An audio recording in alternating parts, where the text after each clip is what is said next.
Okay, welcome along to this evening's Fans Forum. Thanks very much for joining us tonight, and thanks to all of you who are tuning in and watching on the club's official YouTube channel. What we'll be doing is introducing the trio, and then we'll go through the format for the evening, a slightly different format for tonight to in previous years.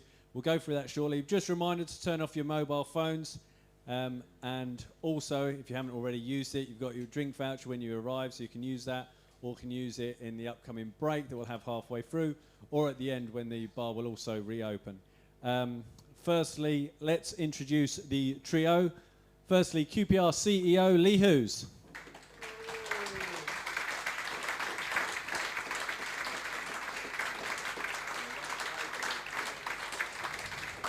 Okay, next up we have Director of Football Les Ferdinand.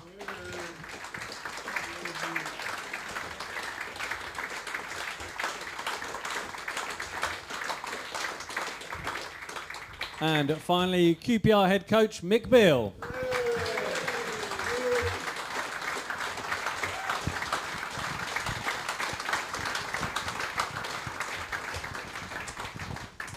That's what 3 wins in a week does for you, Mick. Good timing. Okay, so we'll just go through, firstly, the people in attendance tonight.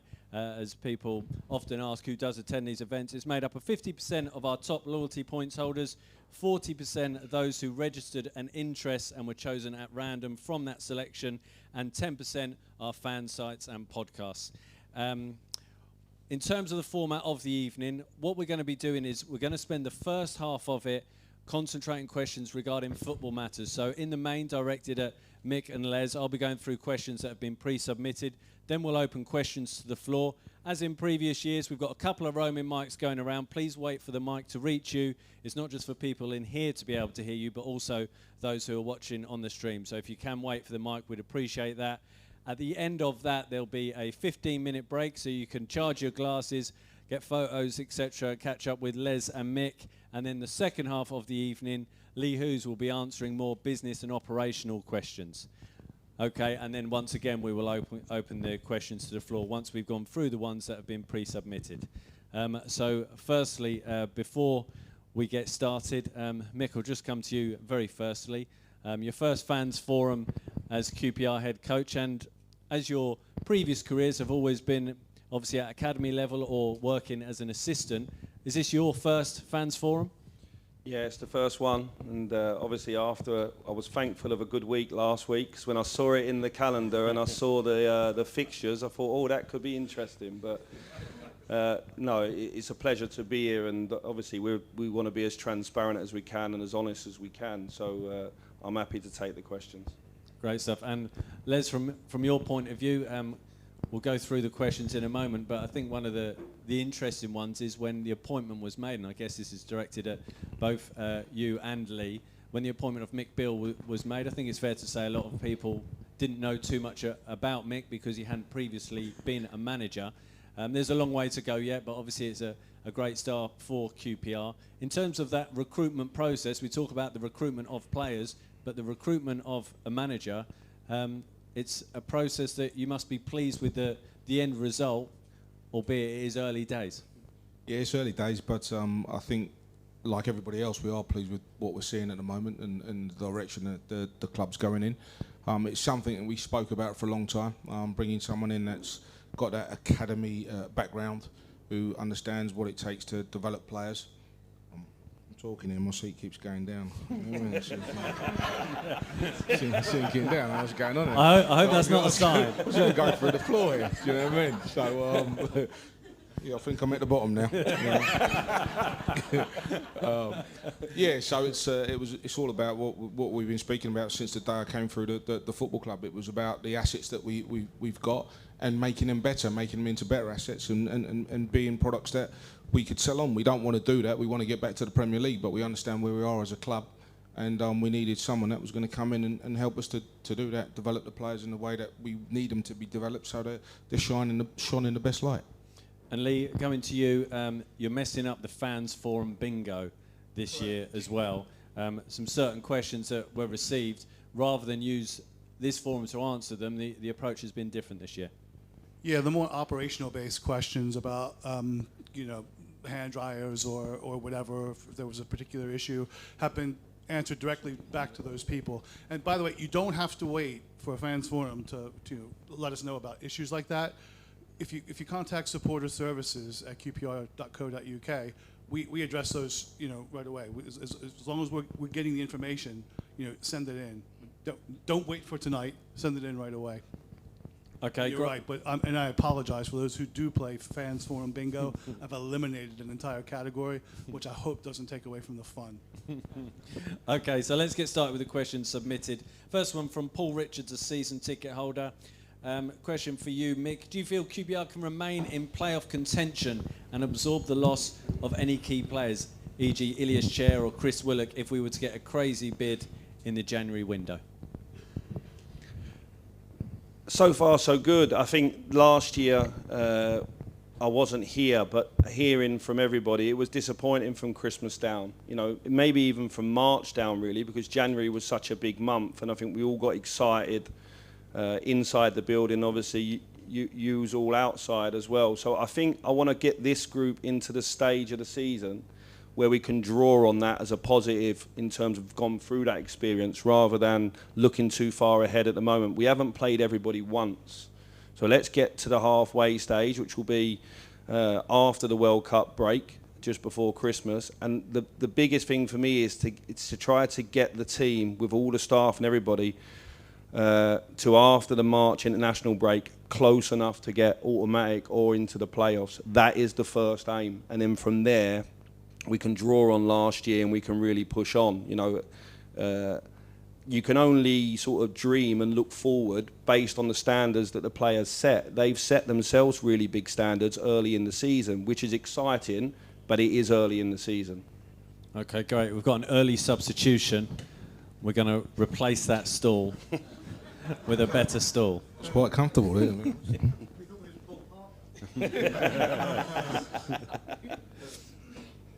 I've been called a lot worse. Another follow-up question directed to Mick. This from another season ticket holder, only given his first name, Chris.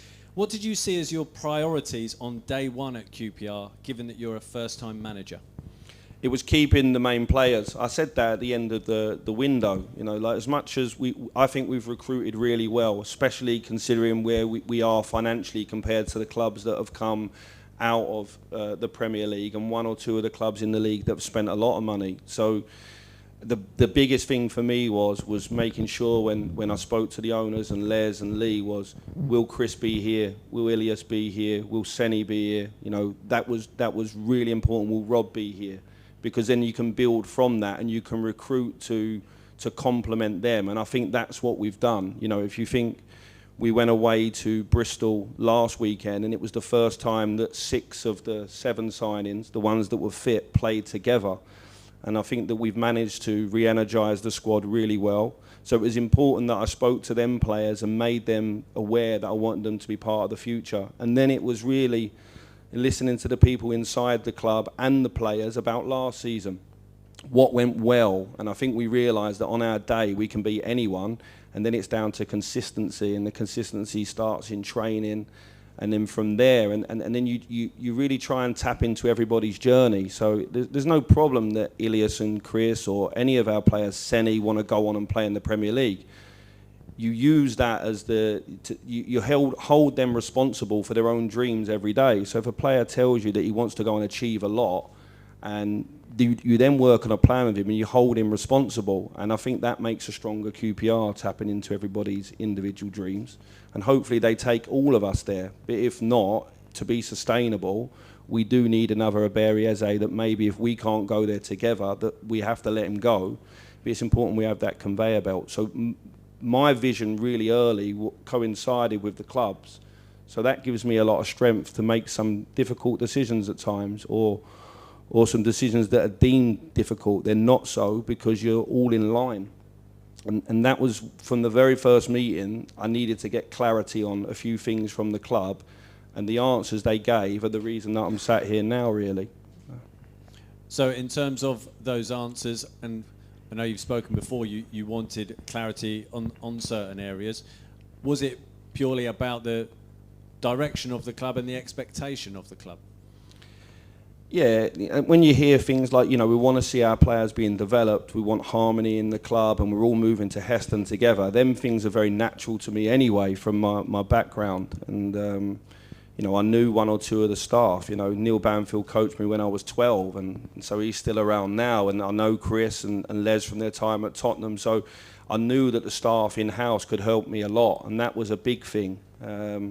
And also, you have to, when you look at a team of players, when you decide to go in anywhere, you have to, what you like about football, there has to be players in the building already, so you can see that you can move fast. And I felt we had that, but albeit the first month of the season was really tough because I was relying on yous to show some faith in me because we didn't have all the players available. That's only been available to us maybe the last 4 or 5 weeks. So I was frustrated in the first month or so because I was talking a good game, but we weren't able to show you. And I think hopefully as the season goes on, you'll see it. What I would say is I think now if you look at our squad, it's really exciting. It's exciting firstly for me to come in and work with every day. And then hopefully it's exciting for you to watch. I think we've got a really young, vibrant squad, and they've got their best days in front of them. It's important that we don't rest on our laurels, that with Andy Belk and the recruitment team, that we keep that conveyor belt going. And a question from Martin Fowler, a season ticket holder. This is on the subject of strikers. Is there a plan to recruit new personnel sooner rather than later? So Les, I'll come to you initially on this one. Well, sooner we can't do anything until January, so that's as soon as we can do anything until a window opens. And it's a subject we've spoken about on many occasions. But it's what's out there, what we can afford, and we're always looking. The scouting team is scouring all over the place to try and find the right person for us in terms of that. We're sincerely hoping that Linden carries on the form he showed the other night. There's goals in Linden. And I'm sure they're going to come out. So we'll continue to do what we can with the resources we've got to be able to take us to where we want to go. And a common question that's coming from a couple of people is, why wasn't a striker signed in the previous window? I think it's simply just because of the money, the situation, the financial situation we're in right now. Yes, we'd love to go and spend, like I said, I've said on many occasions here, 10 million on a striker, but we can't. We don't have the resources to do that. So we have to pick what we think is capable of being developed and turned into what we want him to be. Okay, and a question from David Siegel, a season ticket holder. Are the board tempted to cash in on Ilias Chair and Chris Willock, given that they are in fantastic form and whilst they're still in contract?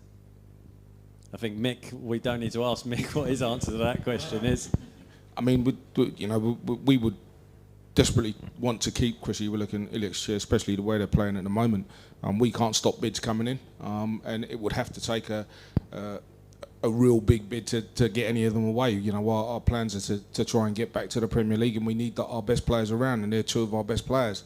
But as Mick touched on earlier on, if for the club to be sustainable, sometimes you have to sell one of your best assets. We don't want to, but we're hoping that doesn't happen come January. We can push on with these boys.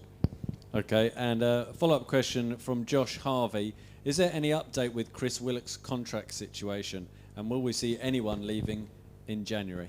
Sincerely hoping that no one leaves. We're in the midst of talking to people at the moment and seeing where we can go with it. Again, it's a financial situation, but I understand that the boys are happy here, so now's a good time.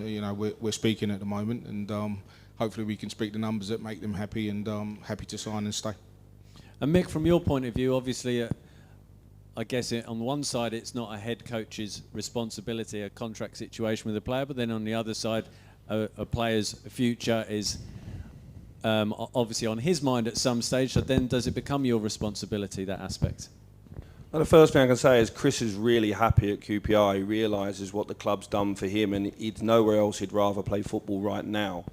I think we've got a really happy squad, and I would say that for all of the players. In the last window, there were some players that we offered to leave, but they didn't want to, which showed we're creating the right environment.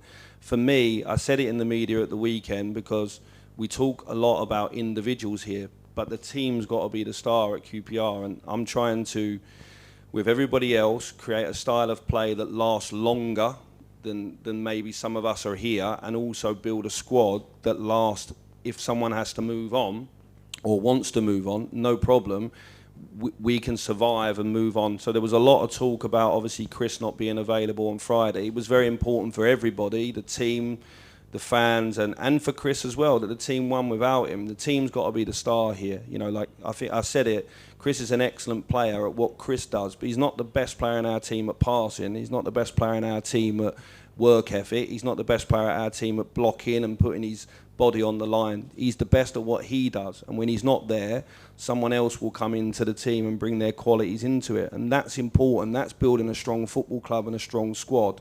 I would always prefer Chris to be available and be here, but the reality is you've seen a lot of good players down the years come and go, and we've got to build a strong squad that moves forward. If it comes a time where a Premier League club offers money that's unrealistic and Chris wants to go, like any player, we'd have to look at that moment, but it's not in our eyesight right now.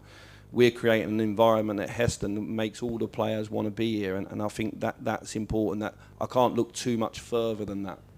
We'll talk about the new training ground later on when we speak with Lee, but just in terms of the training ground where you're training, you can see that new build going up. Does that help from a player's perspective when they're thinking about their futures, when they're seeing that? I think there's a lot of excitement around the club at the moment.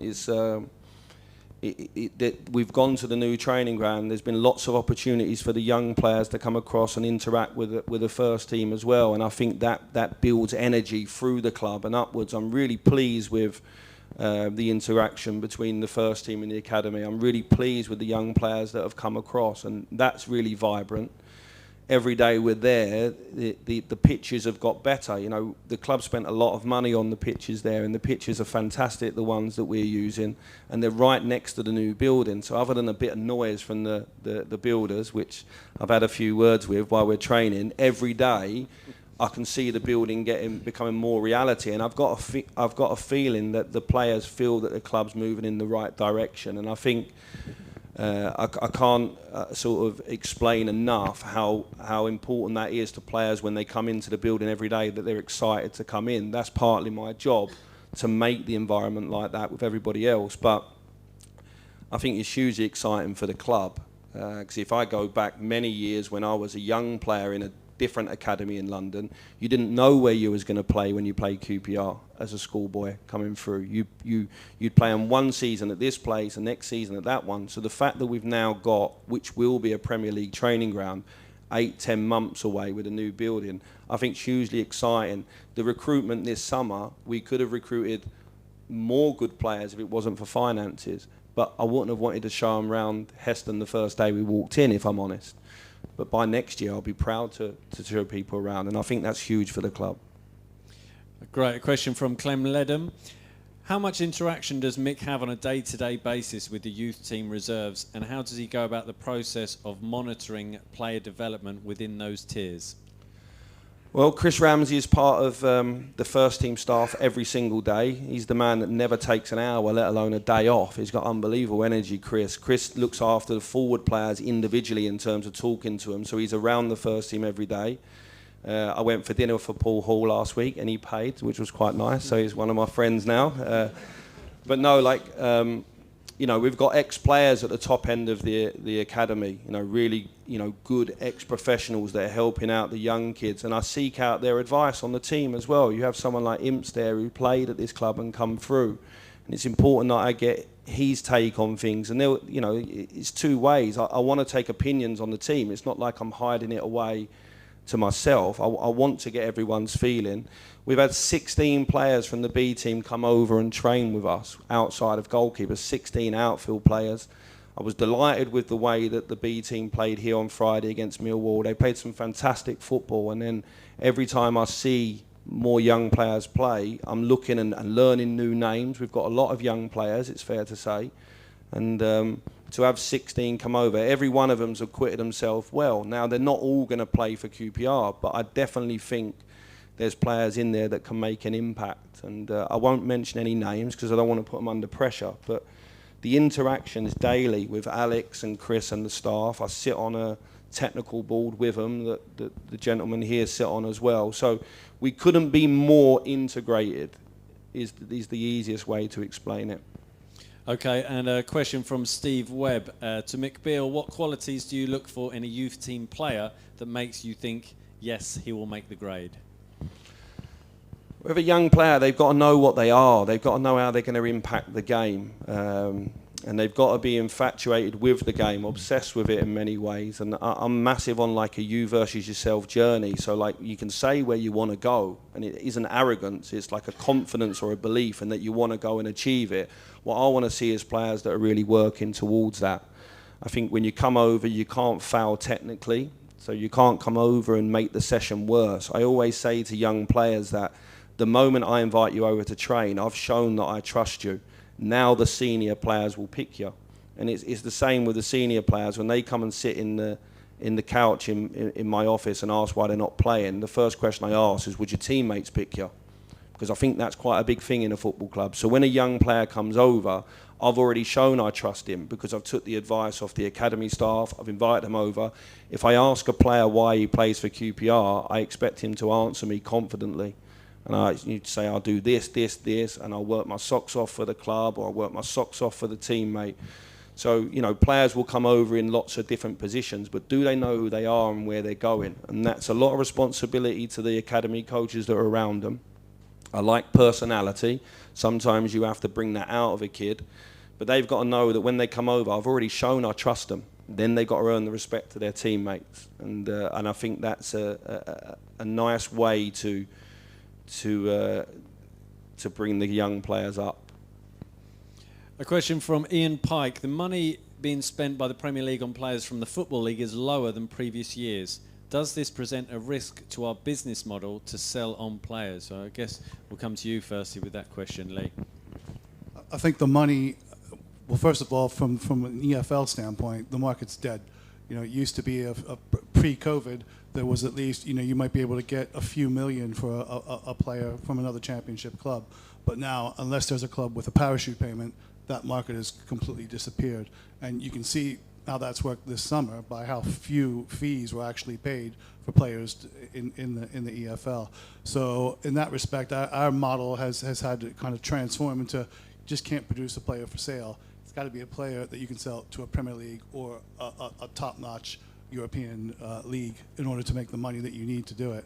So that is the risk part of that question, without a doubt, because now it's Premier League or it's bust. You know, that's the reality of the situation. Do you see that changing any time soon, or is that the new situation? This is one of the big impetuses behind the negotiations with the Premier League that came out of the fan-led review. You know, pushing very hard for a new redistribution model because the current one is absolutely broken without a shadow of a doubt. You know, and sometimes it's you know, we're a Category 2 academy, and you know, so there's set compensation for our players below the age of 16. And when you see Premier League clubs saying, you know, not paying the fees for fully developed players, then coming in and picking out your best players at the under 16 level, you're thinking, come on, guys, you know, you're picking our pocket for the players, for our needs for the future, and you're not giving us any money for the players we have now. You know, it's only a matter of time before the whole thing just crumbles. So I think it's really important that, you know, we have to go in, and I hope the government helps us out with this, because they've said, you know, if we have to appoint an independent regulator, we will. But I'm hoping that sense prevails and we get some kind of redistribution model to even out the finances. With that distribution model, I have to say, though, will have to come some kind of cost reform as well with regards to player salaries. There's no point in saying, hey, we got more money from the Premier League, and then player salaries skyrocket again, because that just kills this whole business.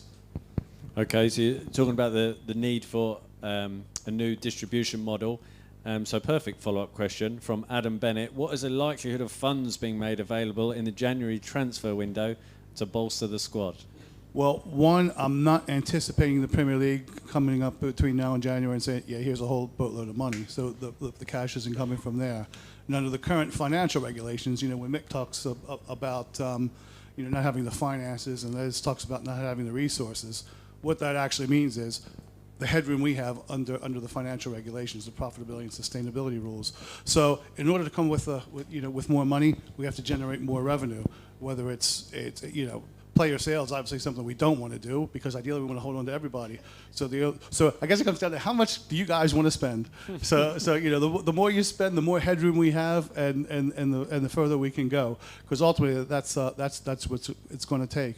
There's no sense in going to the owners and saying, can we have more cash? Because well guys, you can't put more cash in anyway. You're already putting in the maximum amount. We have to get the headroom in profitability and sustainability.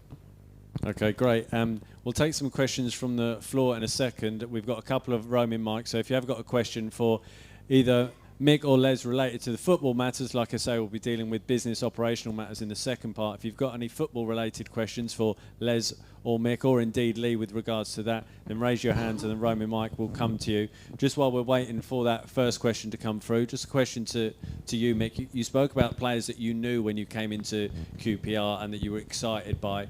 Have there been players or any particular players you want to mention that you've joined and they've really surprised you, that perhaps you weren't so aware of when you first joined us? I didn't know too much about Sam Field. Feel a bit last season was unfortunate for Sam Field because he was injured for a lot of the season and he came back and played the second half of the season when the team didn't do so well. And that was the boy that I met, really. He had a little bit of, he was delighted to be back, but it did coincide with the team maybe not getting the results that everyone wanted. His application to pre-season and the way he is around the building is absolutely fantastic, and he's doing everything he can. So that was a nice surprise because he's got a lot to do, Sam, but he's trying to do it every day, which I like. He's a grower. Ilias, I watched Ilias from afar and I thought he was a really nice player to watch, but I didn't know if you could win with him. And I've got to tell you, he goes, that's why he got the armband at Sheffield United last week, because he gives us everything he can give every single day. And he is a cheeky chappy, but in a nice way. And he's just become a dad, and I think he's worth a lot, to me as a coach. We've got a really good relationship, so that's nice. And Lyndon with them tattoos and everything, he looks like a really aggressive Scotsman, but he's not. He's a really sensitive young man, and I can't tell you how much yous have helped him, especially after the big miss here in whatever game it was with singing his name, because around the building every day, he's another one that gives his teammates a lot. He's very unselfish, and I'd played against him in Scotland, and he bullied all of our defenders, and I actually wanted him to get that back when I came. But he's not the profile, when you actually sit, and how he looks is not the gentleman that comes and sits in my office. He's the complete opposite to how gruesome he looks. So you also you learn a lot of things about your players coming in every day. You can have, from the outside, you can have a vision of a team, and then you get inside the building and you realise that you can't do without that player because he's part of what makes this team, gel together. And you never really know that till you're living with them. No one's surprised me in a bad way. That's the good thing. Okay, if you have got any questions, just raise your hand and the roaming mic will come. Perfect.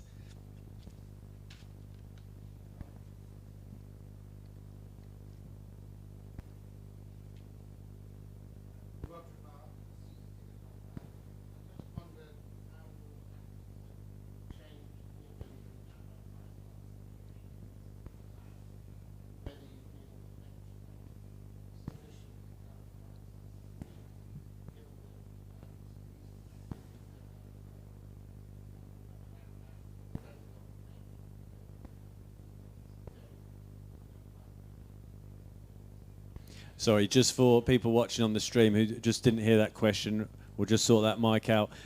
Just to repeat the question, it's with regards to the 5 substitutions and how you utilise that.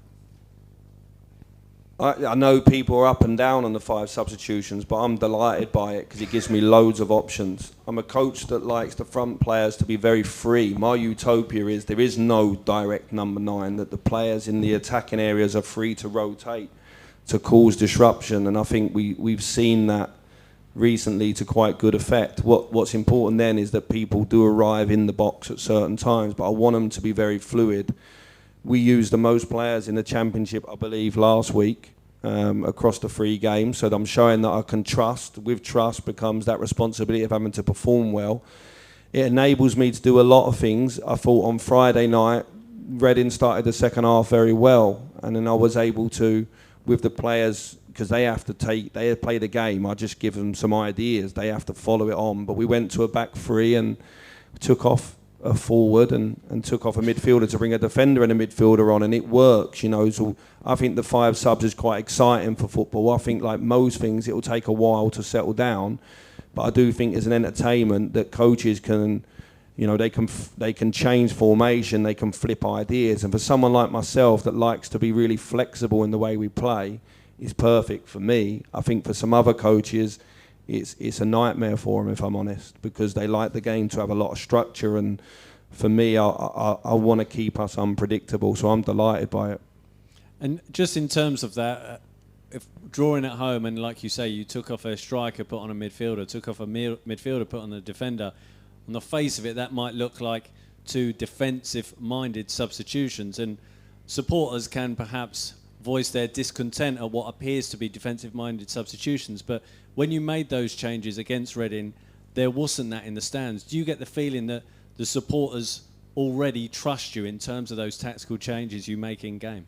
I think they trust the players. I think the players have earned that. I think they've had some big results away from home. And then my message last week was you owe it to the fans here at Loftus Road that maybe have not been able to travel to them games. But we've earned our trust not here this season. We've earned it away from here. It's important that we bring it back, especially with 2 games coming this week.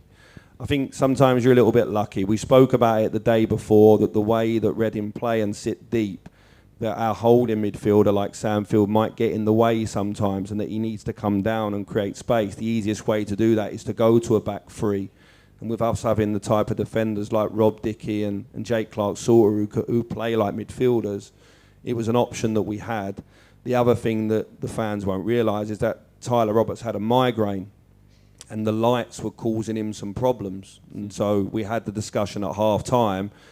But obviously, at half-time, the game's in balance, and I don't want to take him off because we don't have Chris either. So some of them things go for you, and I thought that Tim revelled by going back to his natural position, number 6, and I thought that Luke and Andre come on and were excellent. And so they brought a lovely energy to the game, and it was enough to get us that penalty that got us a really big win, and hopefully that's the start of us collecting more 3 points here. So I love to say they all come from me, but there was circumstances involved in that as well. Okay, any follow-up questions? We've got a question here down at the front. If you've got a question, we've got a second mic. Just raise your hands and we can have the mic ready. We've got another question here towards the front. Thanks. Tim Rose, season ticket holder. After one of the great away wins over the last couple of weeks, you got a lot of stick, the club got a lot of stick from the opposition's manager about time wasting, which astounded me because I've seen it for the last 40 years in games. But what's your response to that? Is it a particular tactic on an away game, or do you just think it was unfair? No, I don't really know where that come from, and I think, you know, I don't want to speak out of turn about another manager. He's got to manage his club, I've got to manage mine. He's had a bad week after that. And I think that maybe his comments come from the start of a bad week, you know, that he's under a lot more pressure to me to guarantee that his team's going to go up, because that's the outlay and that's the expectations there of the money that they're spending. I think there's 2 things here. We did generally have injuries in that game. You know, when people go down with cramp, they're not going down with cramp faking because they stop playing. That's more dangerous than time wasting, i.e., you know, when Andre gets that. Senny Dieng had an injury. You know, I'm actually looking at Jimmy and saying, why are you taking the goal kicks? It's only when they come close to me that they tell me. So that's not time wasting, that's an injury. They force the crowd and the people in the stadium, they forced the referee to give Jimmy a yellow card when it was clear that our goalkeeper was injured.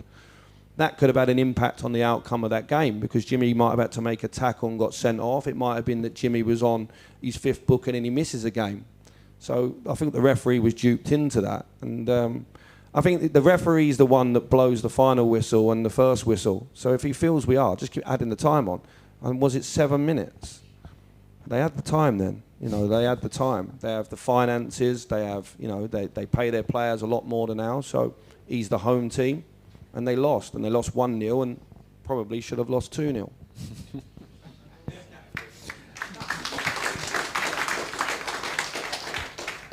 I think that's the honesty that the QPR fans talk about when they talk about you. Okay, next question. Hi Mick, Anthony Hassan, season ticket holder. I wanted to ask, because I think your recruitment's been brilliant, but Kenneth Powell for me has been excellent this season, and I know that you knew about him when he was younger as well. But do you think your time abroad in South America helped you integrate him into the squad a bit easier? Yeah, it's an interesting thing. When I went to South America, they weren't used to having players from Europe go there or coaches from Europe go there. So, they were used to like the European Union in that part of the world. So there was problems with visas for family and everything. And I really did feel like, wow, I now know what maybe a foreign player feels like coming into the UK. And little things like I didn't speak great Portuguese, so when I had problems in the house, there was one person at the club that I could ring, but the way that I am as a person, if I rang him once that week, I didn't want to ring him again. So I really got into the mind of you can transfer a talented player from one club to the other, but what makes them them? And I felt that as a coach. So certainly, Kenneth came over. My first thing was, how do I get him out of the hotel he's staying in Chiswick? Because I know what it's like to live in a room. I did it previously when I moved to Aston Villa for 3 months. And it's difficult, after training you go home, there's a lot of time to kill, but you're sat in a room. There's a lot of time to overthink. His fiancée is pregnant as well, so I was mindful of that. I was mindful of the challenge of the league. I was mindful of how judgmental you guys can be, if I'm honest, because I had a fan say to me after his second game, he's the worst player he's ever seen play for QPR on my way out the door. And I thought, wow, okay, well, that's interesting. And because you have to give a young boy a chance. And listen, it's early days for Kenneth. It's really early days. But I think the recruitment team and everybody did a really good job bringing him over. He's really delighted. We've done a good job integrating him. His fiancée is going to give birth in the World Cup break here in England as well. So what a lovely moment for him to be living through. And he's not just a left back. He can go and play in midfield for us, which I think you've all seen. And as I say, he's not even 13 games into his QPR career because he missed 2. So I like the fact that you like him, but he's still got to bring a lot more to the table. Just in terms of Kenneth Powell, how pleasing was that when you first came to us and you said that this was a player that you were keen on, and the club said he's on our radar too, here's a dossier for you to look at? Well, it's nice, when Andy can give you a dossier where he's been watched 15 times over the last year or so. That's nice, but it is a gamble. If you look at his stature and you look at the fact that he hasn't played outside Holland, and you look at the intensity of the Championship and the way some of the teams will target him and the way that some of the teams have targeted him since he's been here, you don't know how he's going to handle it. And the biggest credit goes to Kenneth, I think, so far, because he's adapted really well. And in pre-season, we saw it, and we got quite excited, and we were confident. And then it's fair to say that the Championship did catch him by surprise, and he did have to adjust. And so far, so good. I think the big thing is that we got a changing room that they're very similar in age, majority of the group, and they're very similar at what stage they are in their career. There's a number of them that have been at very, very big clubs, and it didn't quite work out, and then they've had to drop down to try and push themselves back up, i.e. within a club to go back up, or to showcase themselves to go there. And so I think that the recruitment's been very clever in terms of the type of players we put in the building together. So that gives you a big chance. Like, I always talk about knowing where someone's going to sit at lunchtime. I think that's important. That if you come into a building, I need to know that if I recruit Kenneth, that he's going to have some rapport with the other players. It's the same with Ethan, the same with Tim, the same with Tyler, the boys that we brought in from outside, Jake Clark-Salter. If you look at them and their age group and their background, there's a lot of similarities. And I think that's the key for me. It might have been that I came to the club and the squad looked slightly different, and then we would have recruited towards that, or I would have advised us to. So there is a little bit of science behind it, but the most person who deserves the praise is Kenneth. Great stuff. Next question. I guess before I make a question, I would also add, I think Jake Clark-Salter's a fantastic acquisition for the club. I mean, he really is. I think he's going to go a long way. I suppose my question really is, there are clearly quite a number of fringe players in the club at the present time who perhaps don't make the bench or might make the bench and not play, yet play in the B team. Now, how fair is that to them, and how fair is that to the younger players in the B team trying to work their way up? But is there a situation where some of these more fringe players might be moving on because obviously they're taking up club assets as well? There's two things there, like the gap between under 21s football and first team football, we all know is massive compared to many years ago when Les and Andy were coming through the old reserve regime. That's huge, but in your club you can make it smaller by training together a lot, by putting players down to make that team. And I always say that the second team is there, the under 21s or the B team we call it, is there to support the first team. And the young players have got to know it's not a team that you stay in for a long time. It's a team that you get in and you prove you're good enough to play in the first team, or you go and play some men's football and come back. In the time that I've been involved in football, there's two things in football. You can take the lift, and the lift is going from the 18s to the 21s and to the first team and being a star or a starter. And the other route's the lift, the stairs, where you go on different loans. And there's only one player in 21 years of working in elite football clubs that's took the lift, and that's Trent Alexander-Arnold. Everybody else has had to find their way. And I want our B team to look more like an old-fashioned reserve team. And I think if players are not playing in the first team, they have to go and play to remain sharp. And it's getting that balance. I want the B team to play more games, not less. You know, you can't play 25 games a season and get ready to play in a first team that play 46. So we need to put 3-game weeks in. So there'll be enough football for all of our players. I think when you have a first team squad of, say, 22 outfield players, the reserves are the ones who don't make the starting 11. And then the next best players are probably on loan, or the next oldest ones are on loan. So actually the B team's the fourth team. And it's only there to serve the first team. So the aim is not to stay in that team for a long time. The aim is to get in that team and prove you're good enough to train with the first team and play, or buy yourself some more time. And so the gap between kids football, under 21s football and championship football is huge. But in our club, we're trying to make it smaller. And I do think, and I said it a couple of times and people raise eyebrows, I think we've got a lot of players at our club in the first team. And so I actually would like to work with a slightly smaller squad with the same budget. So it's not about increasing the budget. I think our budget's fine. I would just like to bring it a little bit closer. And Les feels the same, and everybody else, that's what we're working towards. Great stuff. Thanks very much. Hi Mick, Jonathan Naidu, season ticket holder. Just a question on refereeing decisions. It's something I bet you're braced for that one. Obviously, it's been asked before. The standard doesn't seem to be getting any better in this league, but especially decisions such as the one at Reading last week, when we definitely should have had a penalty before, and the one at Swansea as well, right at the start of the game, which could have changed the game into our favour. Are there any dialogues? Have there been any dialogue with the EFL about those sort of decisions, or?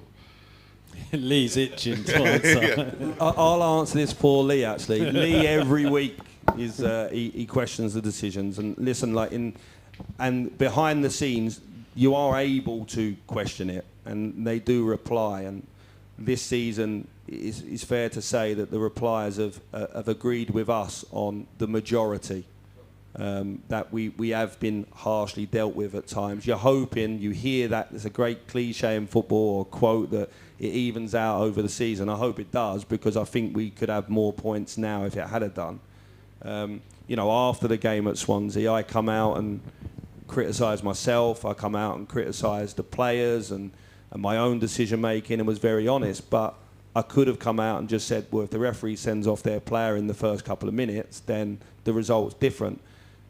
I tried to take the referees out of the equation as much as I can to look at us. And I think certainly the one on Friday night, it didn't hurt us. And when I looked at it back, it was a blatant penalty. But the way the referees are trained, without getting too technical, is they run diagonally across the pitch. That's what they're taught to do, depending on where the linesman is.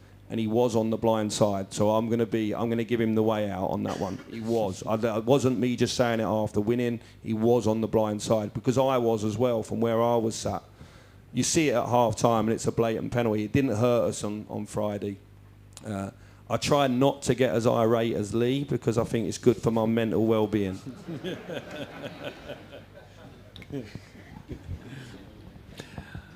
Okay, next question. Hi gents, hope you're all well. I'm Seb, I'm a season ticket holder. I wonder if this is probably more towards Lee and Les. Would you be able to shed any light on Johan Barbe's departure? I feel like I went under the radar a little bit. Was it more a case of finances? Was it personal circumstances, him wanting to go back to his family in France? Or were negotiations underway with Jake Clark's-Salter? No, I think with Johan Barbe it was a situation where it was finances. He felt he was worth a lot more than we could afford, and so when you get to that situation, there's not a lot you can do. We wanted to keep him. We made him an offer, but the offer wasn't good enough for him. He felt he could earn more elsewhere, and that's the unfortunate situation we find ourselves in. Sometimes you can't always keep the ones that you want to keep, but he's moved on, and Jake's come in, and I'm sure you'd agree that Jake's doing a fantastic job at the moment. Okay, thank you. Any further questions? Evening, gents. Mike, season ticket holder. Firstly, Mick, congratulations on being the 11th longest head coach manager in the Championship. Well done. Is that 10th now? That's 10th now, I think.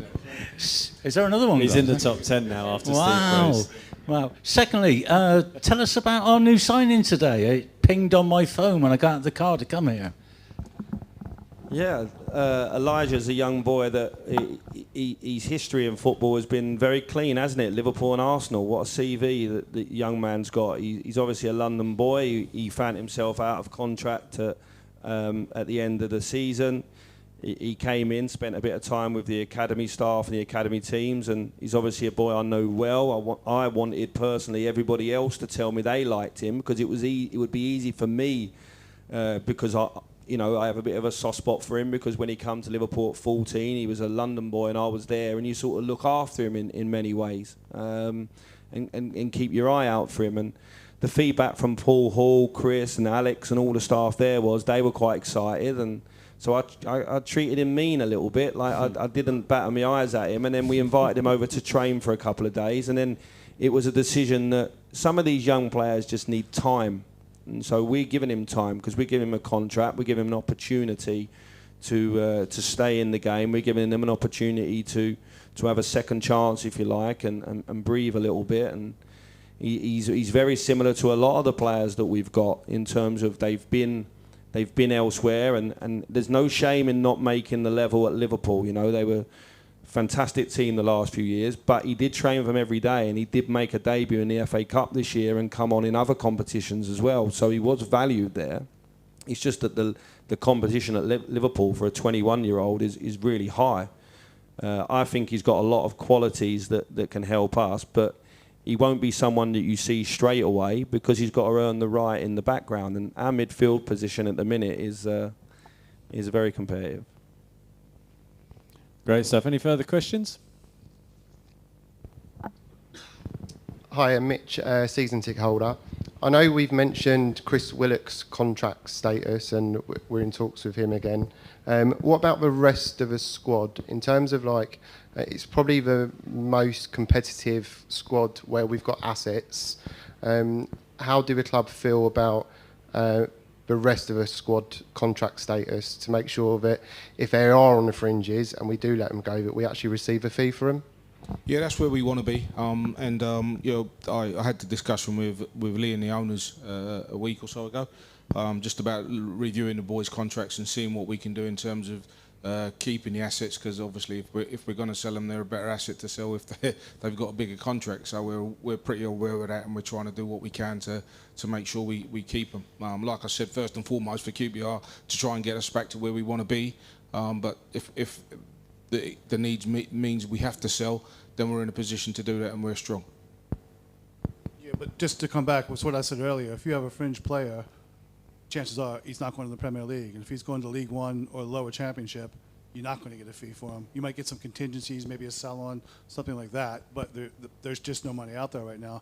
If you look at what our business this summer, we didn't pay a fee for any players. It's all fees and loans, and there are a number of clubs in that same situation right now. Great stuff. Any further questions? Hi, Vinnie Cook, season ticket holder with two 7-year-old girls who are also season ticket holders who are quite proud to be QPR fans at the moment. So thanks for that, Mick. So Danny McNamara, we chased a Millwall player for a while, and then we got a much better player. What was the whole story around that scenario, please? Well, Danny was in his last year of his contract. Very good player. I think a future Republic of Ireland international. We made a really good offer. I know that newspapers and stuff like that, they don't know but we made a very, very good offer, and it wasn't accepted, and he's signed a new contract there, and we wish him well for the future when he don't play against us, because he's a really nice boy, but there's nothing more in it than that. And we were very fortunate in the summer that a lot of young players wanted to come and play here, a lot of very good young players, and I think we've probably, overall, we're delighted with Ethan, aren't we? I think Ethan's come in, and it's hard to, with loan players coming in, but I think he makes our environment better, and because of the personality, he certainly makes our team better as well, and so we made a very, very good offer. Millwall were very strong. They wanted to keep their player, and he signed a new contract there. So outside of playing against us, we wish him well. Okay, great stuff. Any further questions?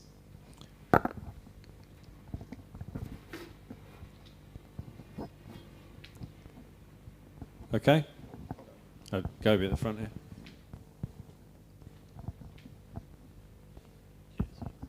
Hi there. Gobi. I'm a home and away season ticket holder, so it's pretty much around everywhere. But with the prospects of the new training ground, I know we're still a way off yet, but how do you see the prospect of homegrown talent, being developed? I mean, are you excited by that, or where do you see things going?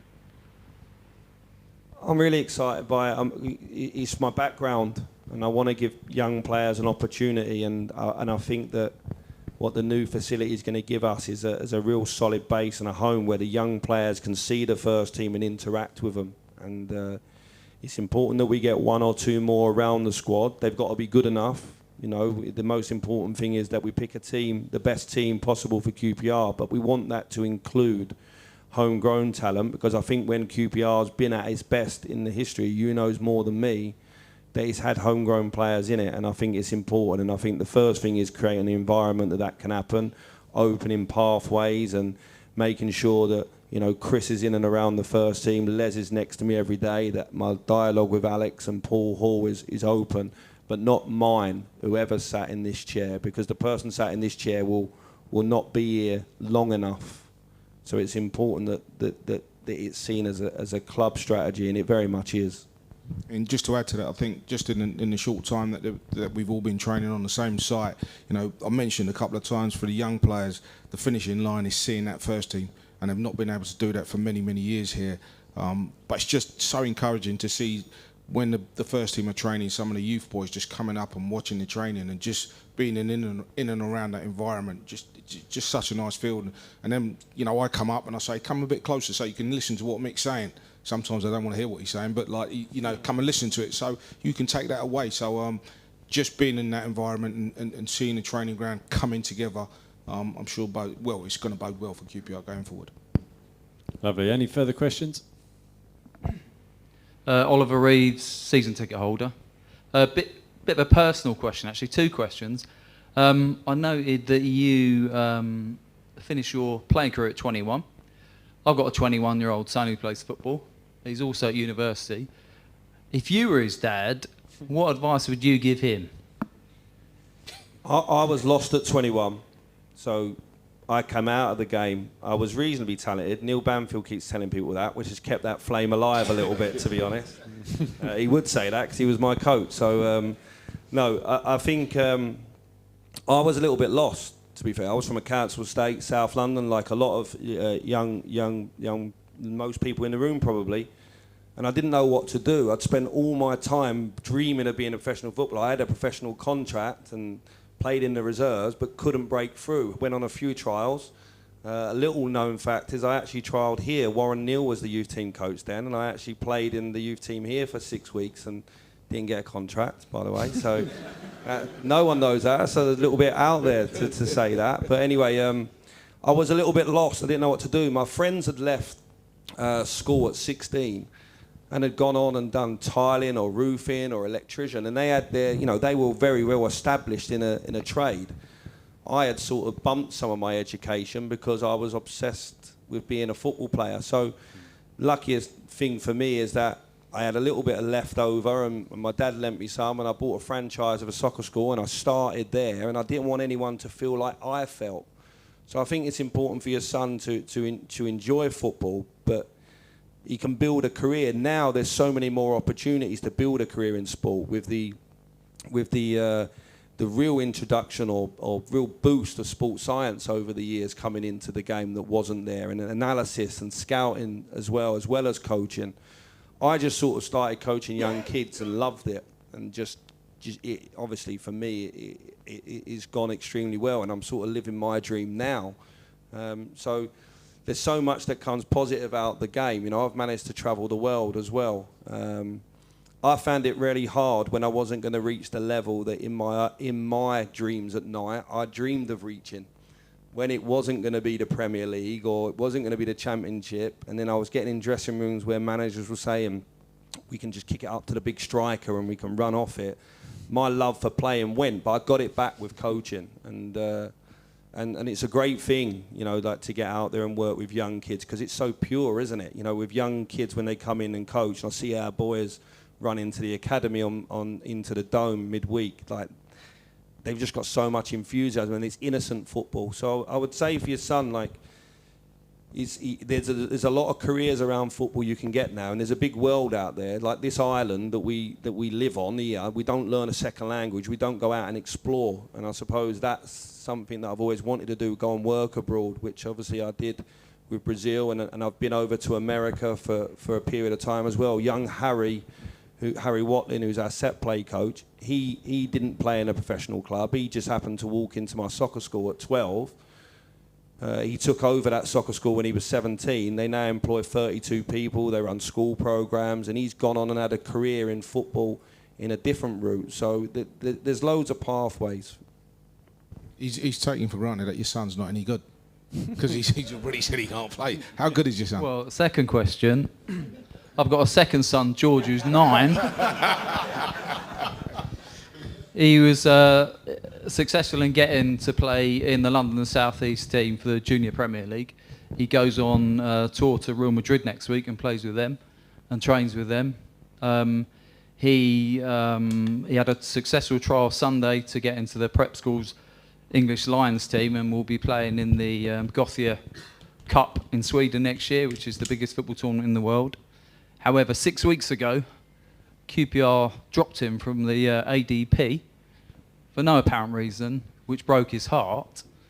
And the question I've got for the panel really is, as a club, what checks and balances are we honestly making to ensure those young players don't fall through the net? I think it's really difficult because we all got kids. Well, not all of us have got kids, but some people have got kids, and I see it all the time. We think our kids are the best. They come into an environment like ours, and coaches have to make decisions. John Barnes came to this football club, wasn't good enough. Sure, Regis came to this football club, weren't good enough. I don't know what ages they were when they came here, but at 9, we have lots of players that get released at 9. And the stats that are at an academy, 85% of players go for an academy and come out of it and don't play football at any level. So it's tough, because you go into an academy at 9, people have to make decisions, and that's what they get paid for. They get paid for to make these decisions. Sometimes they make the wrong decision. Sometimes 9 times out of 10 it is the right decision.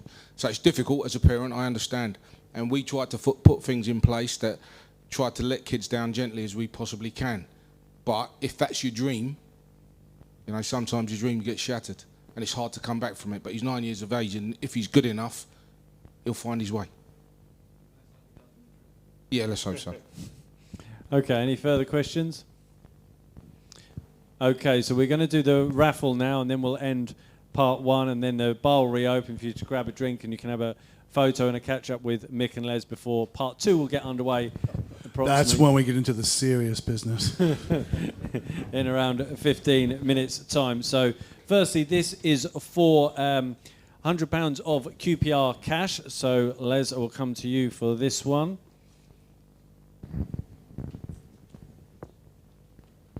Sebastian Pell. Sebastian, if you want to make your way forward to accept your £100 of QPR cash, just be aware you need to use it by midnight tonight and the club shop's closed. Congratulations. Okay, congratulations, Sebastian. And this is for a signed ball from the first team squad. Les Walsh. Les Walsh. If you'd like to come forward, Les.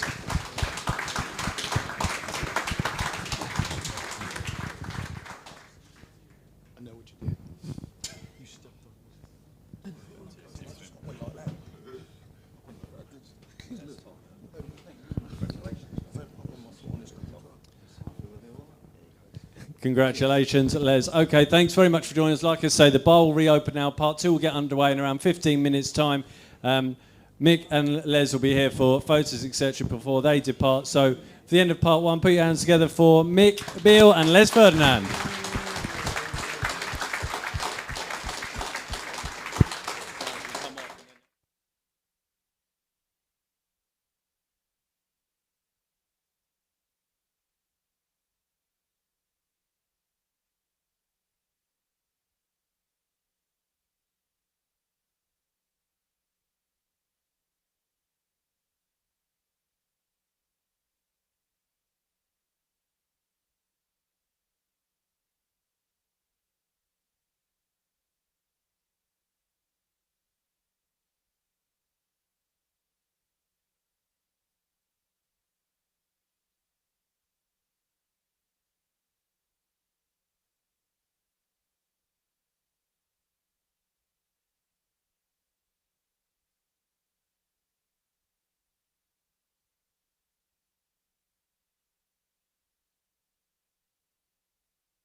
Okay, Mick and Les are just heading off now. So a round of applause once more for Mick Beale and Les Ferdinand.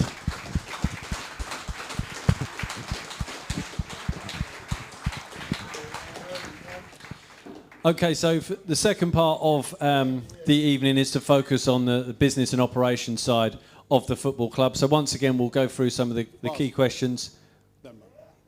We'll go through some of the key questions. But firstly, I think you wanted to do a general update on the stadium and the training ground. Obviously, they were two of the main points. Quite a few people, I think, have questions about that. Are they gone?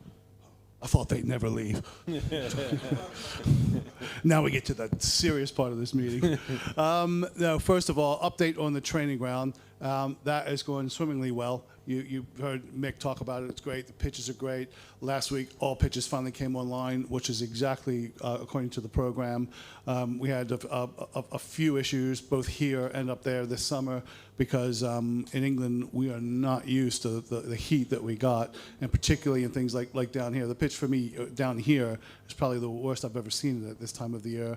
And the reason being is what we think happened was, because it's a deso pitch and there's plastic mesh underneath, when the plastic heats up, it affects the root system, so it's really difficult in terms of getting it to grow. And actually, the cool weather somewhat helped that.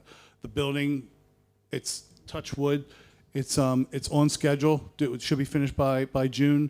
It's on budget, which is even better for me. So everything is going very, very, very well on the training ground. And we look forward to opening that up and giving people a chance to see it once it's not a construction site anymore. In terms of the new stadium, talks continue on that. Obviously, COVID threw that into a really just a hiatus. It just didn't go anywhere. Nothing's moved forward at all on the Warren Farm. Yeah, wrong one. Nothing's moved forward at all on over here. That's just something that we haven't done. Council really haven't moved it at all. We continue to look at all options, and some people said, "Well, have you really looked here?" And I said, "Yeah, we have looked here, and we continue to look here." And now we look at things like, okay, someone wrote in about what if you bought the school like West Ham did? It's like, well, the school, interestingly, Francesca, who is the head of the school, sits on our community trust board as well. And in talking to her, she said, "Oh, I'd love another location, because we're really outgrowing that school." So it's about, okay, what could we do here? What could we do with a bigger footprint? What could we do with an even bigger footprint? So we just continue to do all the machinations and see how it turns out. The council have said, we're always interested in hearing what we have to say. So really the ball's in our court to say, well, if we had this, we could do this. If we did this, we could do that. And so we continue to work on that business plan. So that's kind of where we are with the stadium. But I think when I first came in, when I was asked about the stadium and training ground, I said training ground has to be the priority. When your business plan depends on bringing players through, that's where the players come in every day, and the training ground had to be the #1 priority. So thank goodness we finally got that over the line. When I came in, Warren Farm was like, "Oh, look at that, planning permissions right in front of us. That shouldn't be too difficult."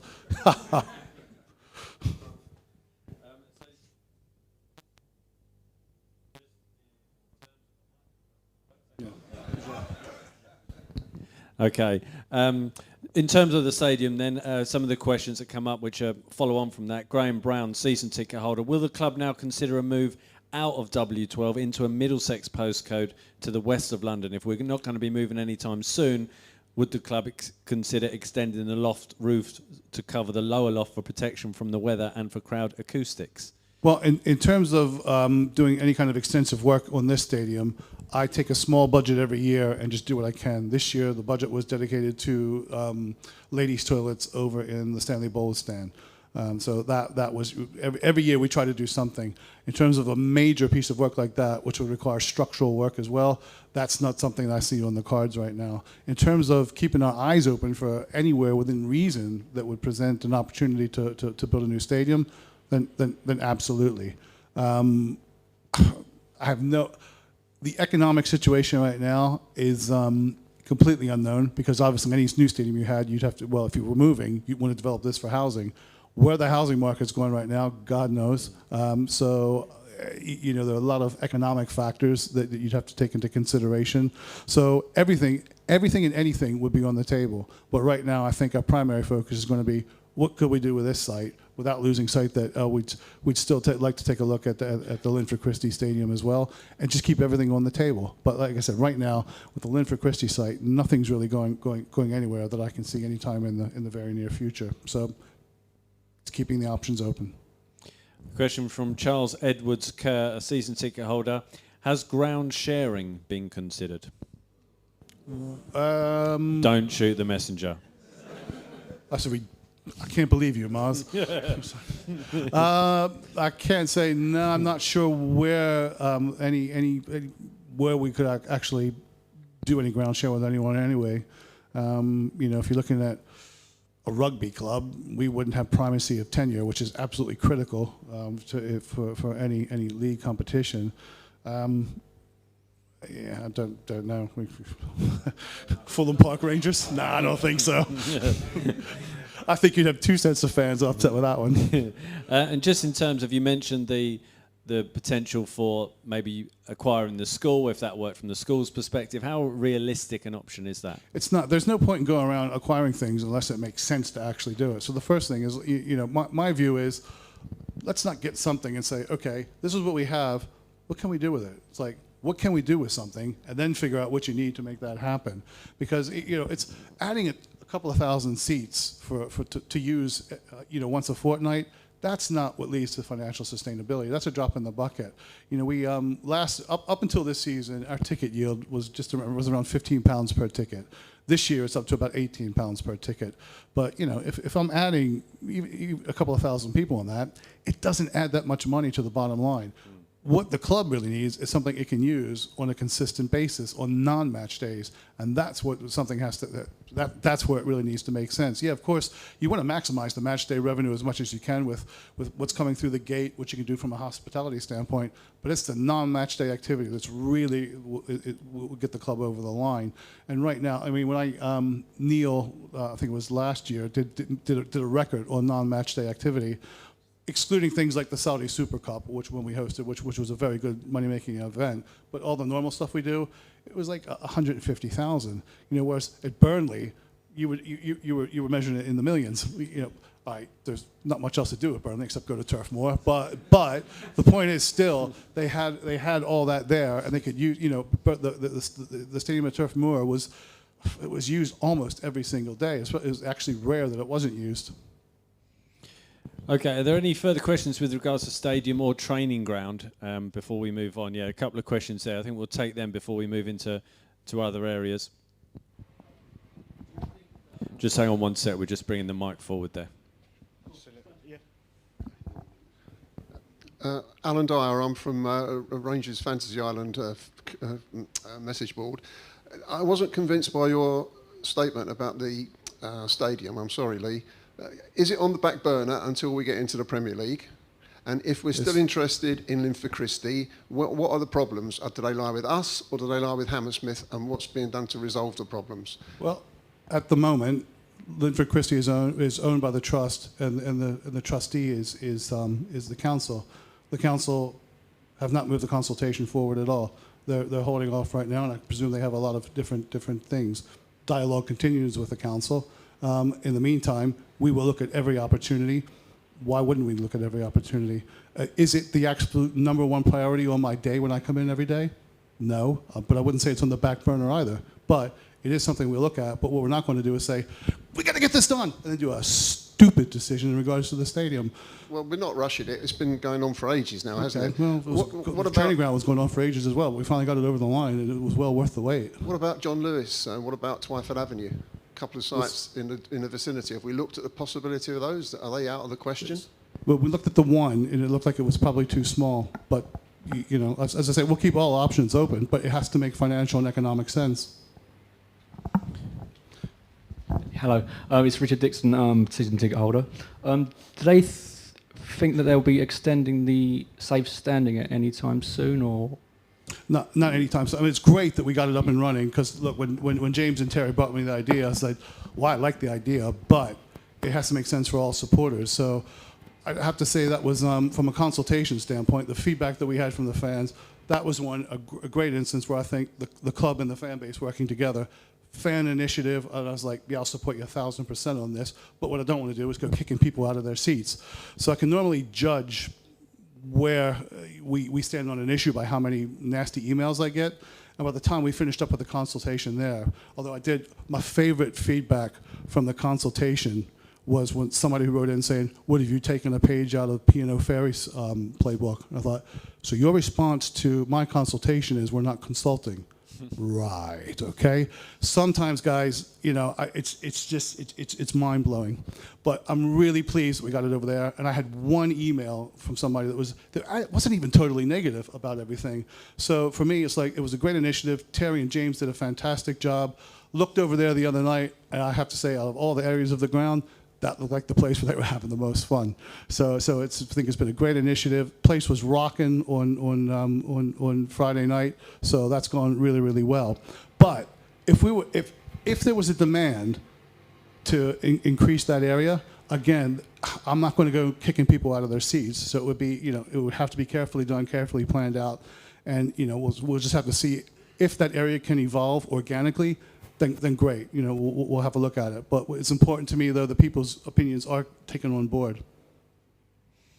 Okay, thank you. So if there aren't any further stadium or training ground questions, sorry, one more there. Yeah, just following up where you said you don't want to be kicking people out of their seats. I've lost track a bit on the family stand and what happens when you sit there with a child and suddenly they're an adult and people were moved out. I'm getting nervous because I've been there a decade and a half. My son's 20. I think that the kick-out age is 21.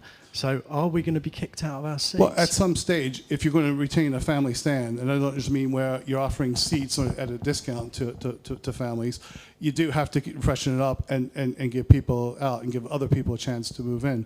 But on the other hand, I don't want to break up where people are actually sitting together. In an ideal world, I'd like you to go somewhere where you could so that another family has a chance to move in there, because like I said, it's not just about the price point for that, it's about the activities, it's about having the mascot down there, it's about using the study support center for the kids and bringing that next generation on. So it's just a matter of balance of how we can take it forward. Okay, so if we have no further stadium or training ground questions, okay, so we'll move on to kits. This is a question from Warren Ringham. Kudos to the club and all involved for the kit and associated merchandise for the last 2 seasons. Both home and away have been stunning, and it's testament to how good they are. The stock is very often running out in the online shop. Supply issues aside, surely it would make good business sense to tweak the website to allow for advanced sales when stock has run out, so you already know what you've pre-sold when you are ordering or waiting for the next batch to arrive. Yeah, from the home kit perspective, that probably ran out exactly when we wanted it to run out last year, which is towards the end of January. Because I cut my teeth in retail when I graduated from university, and it was always just-in-time inventory, just-in-time inventory. It was crammed down your throat. What you don't want is to get in a position at the end of a season where you got a bunch of kits sitting around and you've got to deep discount it. And I think that disappoints some supporters, because last year they got to the point where we go, oh, what happened to the sale? It's like, well, actually, that's really great from a club standpoint because we've maximized revenue on that. The away kit was extremely popular, and we did reorders on that. So, and in fact, that's exactly what we did when we did the reorders. We did a pre-sale for people when we were ordering the away kit, so that people did have that. So he's right, from a business standpoint, it does make absolute sense, so that's something that we continue to do. This year it was a little bit different. This year the biggest problem was getting the kit in all sides. And I have to say, Array has been a really, really good partner when it comes to a kit supplier, because they warned us last year. They said, look, come next season, we can tell already there's going to be supply issues. And this probably isn't coming as a surprise to a lot of people in business, because it seems to be supply chain issues all over the place right now, no matter what you're doing. But they gave us advance warning. They worked with us really, really well. Finally got every single, a full complement of everything in just before the Reading game. So now, we're up and running on that. Okay, that answers the first part of Nick Osmond's question regarding the issues with the availability of replica kits for the past 3 seasons. It's not been rolled out on time. When the kit is available in store and online, the sizes available are very rarely available in kids' sizes. Also, follow up to that. So replica kit was a little bit different. I mean, it was the away kit in particular that we had problems with this time. and the replica kit this year. Last year, the replica kit actually was on time. We got the replica kit, we launched it with the Manchester United game. So that was exactly when we wanted to launch it last year with our first preseason friendly. Year before, everything was out the window because of COVID. Okay, a follow-up from Nick. We launch only 2 goalkeeper kits, yet the goalkeepers have 3 available. For example, this season, blue, yellow, and green, but only blue and yellow are available to buy. Why is that? It's just about minimum orders, quantities. We have a certain minimum order we have to do to order anything, and it's just from a sales perspective, it doesn't support ordering 3 different goalkeepers kit. I know that our head of commercial is actually talking to Ray about can we look at lowering the minimum orders so that we can actually carry all 3. But as right now, it's just simply a view on the likely sales of whether it's 2 or whether it's 3 kits. Okay, and the final part from Nick. The communication on availability has been non-existent and resulted in many wasted trips to the store to be told we don't know when it's available. The kid sizes are now in stock but at full price, even though we're a quarter of the way through the season, so no longer the new kit. I'll have to have a word with my head of communications on that. Have we? Are you telling me we never communicated to the fans that the kits weren't in stock? Because I know we did a big story at the beginning of the season saying there'd be supply chain issues and we'd have issues, through the year. No, we did 6 updates regarding the kit availability across our website, not including on our social platforms. So we did provide updates with regards to that. And all the kits are now available. Good answer from the head of communications. Well recovered. Moving swiftly on to ticketing and memberships. Unless there are any further questions with regards specifically to kit. Okay, a question regarding ticketing. Why did we not take part in the away fans ticket scheme with Reading? The price of our tickets for away fans at Loftus Road is more expensive than Premier League prices, and ultimately we will be the ones who get punished, as a lot of other clubs will charge us what you are charging other away fans. Is this something you would consider dropping? Well, first of all, that's not true. You will not be charged from somebody else what we charge them. You get charged based on what that club charges an equivalent area in the ground. And Reading came up with the idea of the 20 quid ticket, but the London clubs I think universally rejected that. Watford might have taken it, but I know Millwall just said, I can't survive on 20 quid and paying those stewards what I pay them for the away end. And that's what it really comes down to. I had a fan from Hull saying that was, we charged a lot of money, and he's right, we do. But we're paying London wages, and this is a very expensive stadium to run. When we played Sunderland, I think I paid at a Morrison's £1.57 for petrol. I came back here to that petrol station at Sainsbury's in Richmond, was paying $1.65. It's the same petrol, but the overheads are a lot higher in London. It's just how it is. And like I said, my first fans forum meeting says I'm not here to win friends. I'm here to do what's right for the club, and I know how expensive it is to run this stadium. So I've got to pass on the cost. When we have a cost increase, I think Mr. In said, it's ridiculous what they're charging. Don't they know the costs have gone up? Like, yeah, Paul, I know exactly the costs have gone up. That's why we charge what we charge. So, if Reading have taken the business decision that they're going to supplement that's really up to them. But from a financial fair play standpoint, I'm looking for every inch of headroom I can get under those regulations, because it ain't because I get a big bonus. It's because I need to put the money out on the pitch, and that's where it needs to go. Okay, and just a follow-up question regarding ticketing from Nick's Ferron.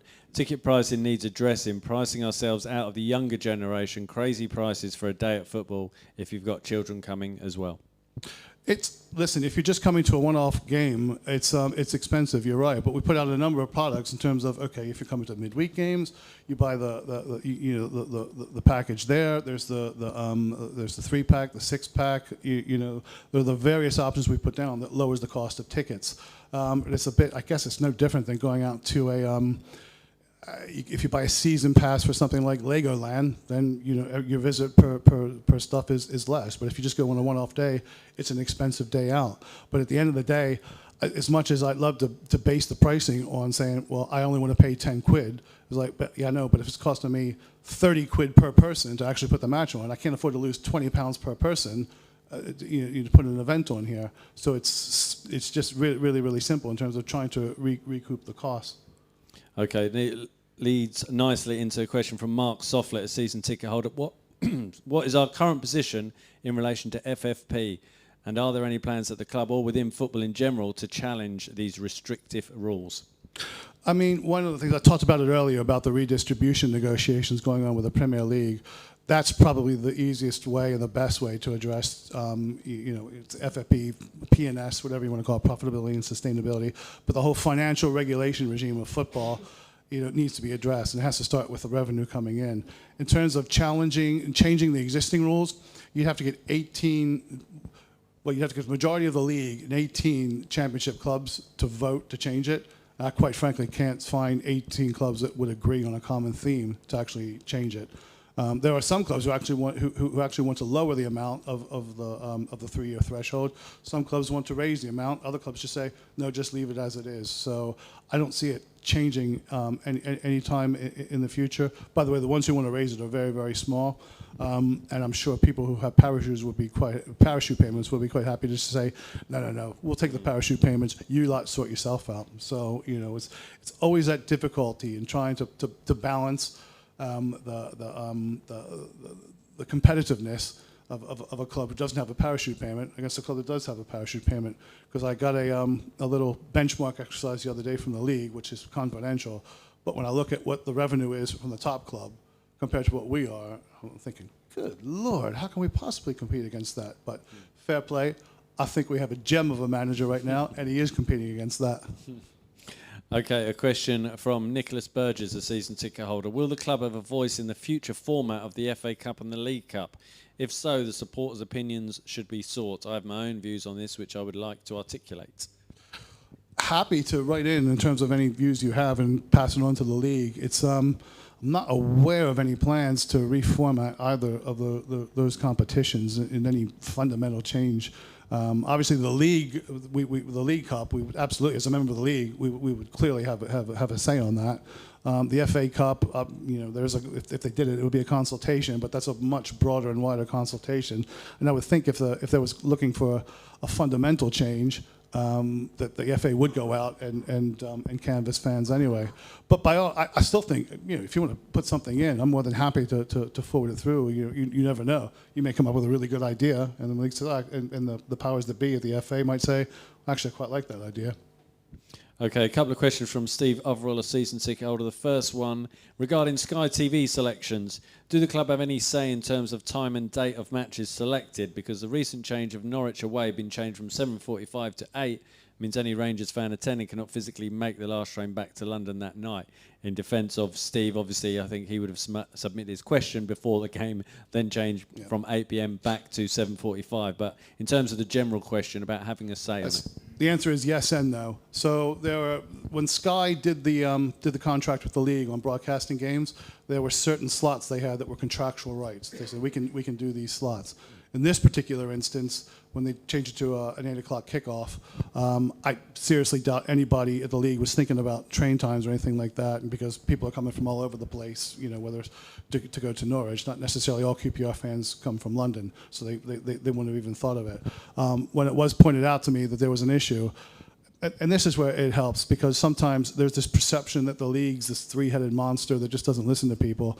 When I called up the league and pointed it out, they said, okay, give me 24 hours, let me have a word with Sky. And they came back and Sky said, okay, no problem for this particular game, that actually doesn't affect the broadcasting schedule. Now, it might be in another time where they say, no, we have to do it at 8 o'clock because of this from a broadcasting standpoint. But in this particular instance, they said they got it, they got the issue, and they were really cooperative about it.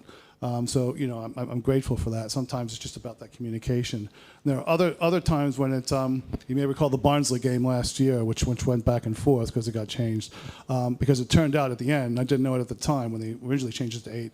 That's a non-contractual slot. That's an optional slot. So look, I'm going to put my hand up right now and tell you it's a really easy checklist I go through in terms of games. I know everybody says 3 o'clock Saturday is sacrosanct. That's really what we want, but my first port of call is what's best for the competitiveness of the team. So, from that one, I think we had Millwall the following Tuesday, and we weren't going to get home till 3, 4 o'clock in the morning. So, I got Mark Warburton going, this is ridiculous. How can we do this? And I said, well, it is. It's not fair at all. So, when I screamed and hollered and jumped up and down with the league, and then found out, actually, I can get in here because it's a non-contractual game, then, give me a bit of leverage to do. But if it's a contractual slot, which most of the other slots are, all I can do is say, please, can you move it, or something like that. Okay, and the second part of Steve's question, with the change of away ticket allocation from the previous loyalty points basis in order for the current system, where 1/5 of the tickets will be on general sale, so for Luton away, 200 tickets will be available to someone who may only travel to one away game a season. So basically, the club are rewarding the pick and choose which games you attend away from home ahead of those who go to a large proportion of away games. I fully understand the need to encourage newer fans, but the fact is very rarely do QPR sell out an away allocation, so they could attend most away games but choose not to. So does it seem a fair method of allocating tickets? Yeah, to be honest, again, that was a fans' initiative that came through on that one. I was just did a bit of canvassing with people, and while I can appreciate, there's no way I'll satisfy everybody on that one. So, but it seemed to me that the majority of people were saying, this seems like a more fair system. We really need to get some of the younger people who involved, give them a chance to do things. I think we've sort of like 160, 170 people who would normally have not gone to a game have sold a game, going to a game now. And I just think, as I said, as a fans initiative, most of the feedback I've had from it has been positive. So I'm never going to get 100% agreement on it. But most people that said, no, actually, we think this is a fair way to do things. Yeah, go ahead, well done. Okay, question from Elucius on Twitter. Is it possible to have our QPR cash carry over from season to season so we're able to put it towards some big ticket items? Last season I lost over £35 as there was nothing my size left at the end of the season or at the point of losing it. You just told him he had to use his by midnight tonight. Right. It's from, these loyalty schemes, everybody has a different type of loyalty and cashback scheme. For us, we need to reset this every year. Could we possibly run it into, I think it's May 31st now, could we push it possibly to June? I'd have to check with the head of commercial to see from an administrative standpoint it's that possible. But I know come July, there's no way we could be operating under two different schemes from an administrative standpoint. So we'd absolutely have to make sure everything was cleared by July. And from a business standpoint, I guess you could say, if we could try use it earlier, but then you'll say, yeah, but I haven't accumulated that many points earlier in the season. So it's just kind of that balance. If you went in there for December and used it in December, maybe use, I don't know how much you would have acquired. Maybe you had £20 worth right there and use that £20. Then you got the 15 to do towards the end of the season. But I will have a word, see what we can do about it in terms of flexibility. But the one thing we do have to do is make sure it's cleared by the start of the next season. Okay, question from Robert Hamilton. Could have been a question for Mick and Les as well. What is the latest regarding our plans for an overarching blueprint that transcends 1, establishing an identity, 2, recruitment, 3, coaching, so that ensures continuity through seasons and managerial regimes? Although I am strongly supporting Mick Beale at present, very much appreciating his work. I'll point that out to Mick that at present he's got the support. Okay. I think you're looking at it now in terms of the overarching plan. We brought in Mark Warburton with this is establish a certain style and how we wanted to do it. I think Mark did a good job in establishing that. Mick will be the first one to say, no, Mark left me a good squad. I can build on that. We can take the next step. Recruitment has been pretty consistent since Andy Belk took over as head of recruitment. The coaching, same thing. The integration, you heard Mick talking about, look, Mick loves, particularly the young players, that's his forte. He loves working with the kids. So, the integration is there. And I think what he's talking about is the overarching plan. You're seeing it come to fruition now. We've been working on it for the last 3 years, but now you're really seeing what things coming together. Okay, a question from Martin Callandine. Via Twitter. Sky Bet's deal with the EFL entitles clubs to a share of their own fans' gambling losses. Accrington aren't profiting from this, but you can bet other clubs are. For quarter ended the 30th of June, quarter 4, the last info received, Statement, point 125, matchday ticket sales in entire quarter 4 are a higher income for them. How much does the club make from this or any similar deal? Okay. Not this past Sky deal, but the one before that. That was part of the deal where they said, you know, fans could, I think it was called an affiliation, they could do some kind of affiliation, sign up for it. If they lost, then the club got a share of the losses. That's been taken down. It's probably been about 2-3 years ago now when the new deal came out. And I think the difference is the view of gambling. I think the previous Sky deal was people took more of a laissez-faire, stand back, and it's whatever people want to do in terms of gambling. I think there's a lot more awareness now in terms of warnings, and I think it's a good idea that they disabled all those types of things, that you can't join that we don't do that anymore, and you can't join an affiliation program. I know there's definitely none on our website that you can do. Okay, question from Dave West, a member. As a disabled supporter, I now find it easy to go to away games where every ground I've been to has lifts, ramps, designated seated areas that are covered from the elements, and I'm treated with the utmost respect and care by the club staff and stewards. This is not the case at my own club. The stewards are okay, but the ticketing situation is a joke. I cannot do stairs due to a spinal injury and nerve damage to one of my legs. I won't sit in the paddocks because it's pretty much uncovered in bad weather. I will sit in the lower loft. I've asked on numerous occasions if I can enter the stadium from pitch level to make access in the stand easier. Each time I've been told it's not possible. I'm unable to get an end of row seat when I ask. The leg room is awful, being 6'2". Can I propose that the club get together with the Disabled Supporters Association and look at making a better disabled area in the corner of the lower loft next to the paddocks? Access can still be made from the paddocks, and that area could be redeveloped to house wheelchair supporters and ambulant disabled seats with extra legroom and a small perspex cover over the top at the front. Yeah, I guess I'll take those in reverse order. To build an additional disabled access down there, even putting perspex on it, because I've done it at another club, one, I've got to take seats away from the people that sit there right now, and two, I am going to create, no matter with the best will in the world, I'm going to create restrictive views behind that up to a certain level. So I'm going to be taking out a lot of things. But the second part is, I guess, is not only we try to address these operationally to help people out wherever they are, and I know that we have in the past granted people permission to come in through pitch level. So I'm not. Just, I guess if you write into the box office or you write into supporter services at QPR, we can definitely sort that out. If you turn up on the day and you ask a steward, look, the stewards are just told, bang, this is what you have to do. But if you do that, we can take care of doing pitch access. Yeah. Josh, you here? Does this create an issue? So Josh Scott's at the back. He's mic'd up now. I can't see why this should be too big of an issue to get resolved. Can you hear me? Yeah.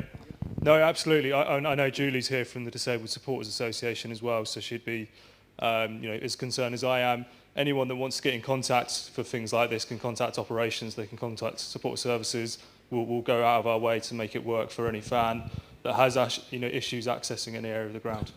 I think one thing we should do, though, is make sure that's clear. Well, one is communication with the box office. If it's not happening through the box office, just refer them to operations. And two, making sure it's clear on our website that this is something we can do. Because for me, that's the kind of stuff that should be a pretty easy fix.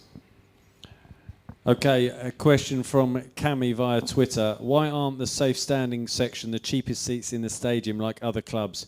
Would hugely help the atmosphere to put our cheapest tickets there.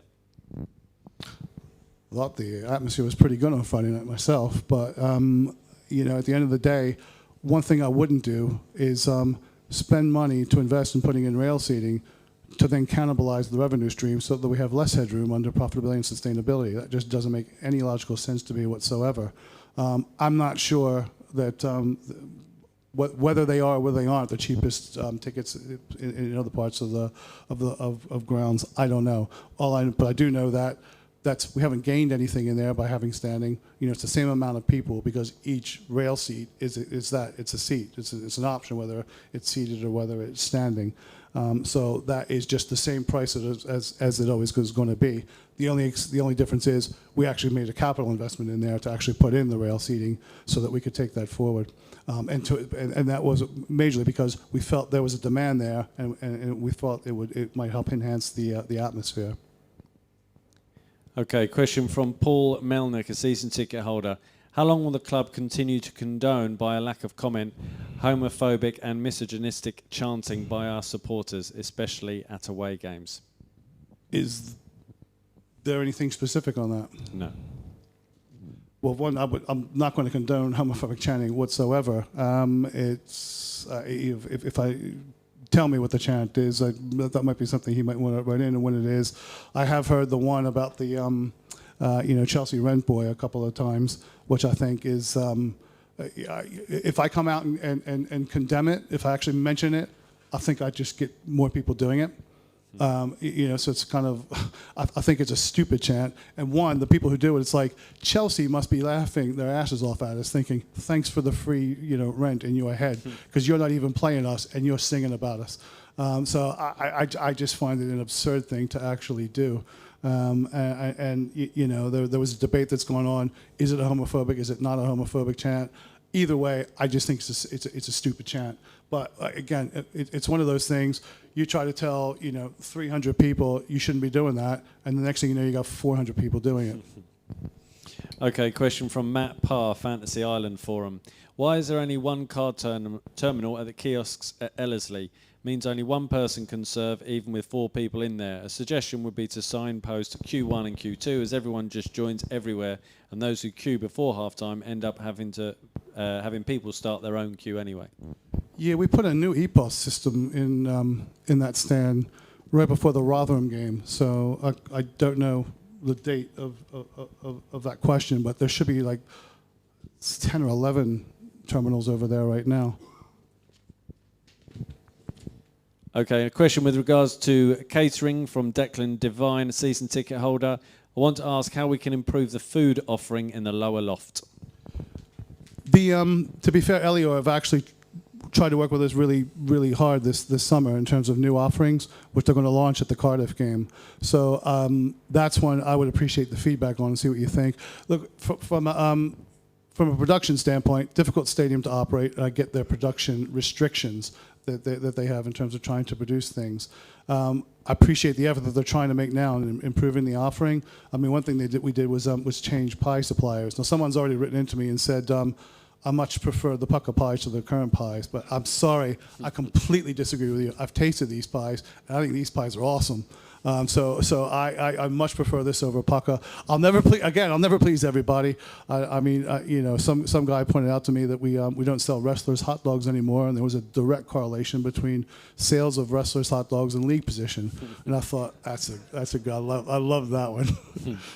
Okay, question from the real Vicky T via Twitter. Why do the women play in out-of-date kit? Shouldn't they have the same as the men?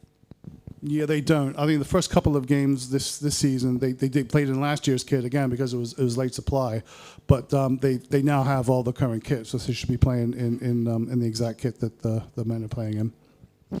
Okay, just a couple more, and then we'll open to the floor. Question from John. I can't wait. John Little, a season ticket holder. With the club due to launch an upgrade of the website ready for next season, would the club consider fan consultation relating to it? I think some supporters might want the chance to suggest some features. Yeah, that's exactly what we did with the last time we launched the website, and we did it with the app as well. So I think that worked really well with getting the fan input, and I'm a big fan of getting fan input. Sounds a bit redundant, but I think it's really important that the end user has input into what you're trying to do. So I think the first thing is laying out the map, which we're in the process of doing now. And it worked the first time with the app and the website. So yeah, I would do the same thing again. Okay, question from Raymondo via Twitter. Can you ask about changing recast, please? Other clubs have binned it, but we seem to be persevering. Please, can we do something in-house? Recast is another partner that I quite like working with. when we first launched it, there was a big problem they had, and it was such a schoolboy error on their part. But instead of playing hide the ball and give me a bunch of nonsense, they said, this is what happened. This is the equivalent of like when Terminal 5 opened and the baggage thing was on test run and they had all the problems. It was one of those really dumb mistakes. And I thought, you know what? I like a partner who admits to it. They handled it right. They refunded everybody. They gave people additional stuff. And there haven't really been problems since then. I mean, you know, the problems whenever I've spoken to you about it have tended to be at the user end as opposed to at the recast end. So, you know, I find it a decent product. At the end of the day, the complaints I've had would be like pre-season, someone had only accrued like £4.34 in recast tokens, and you know the game was £5. It was like, well, you could always just pay the other 66p and watch the game. So, you know, whereas if it's in-house, you'd be paying the £5 anyway. So I found, as I say, I like partners that hold their hand up when there's a mistake, and they rectify it and they handle it right. And I found Recast to be a good partner in that respect.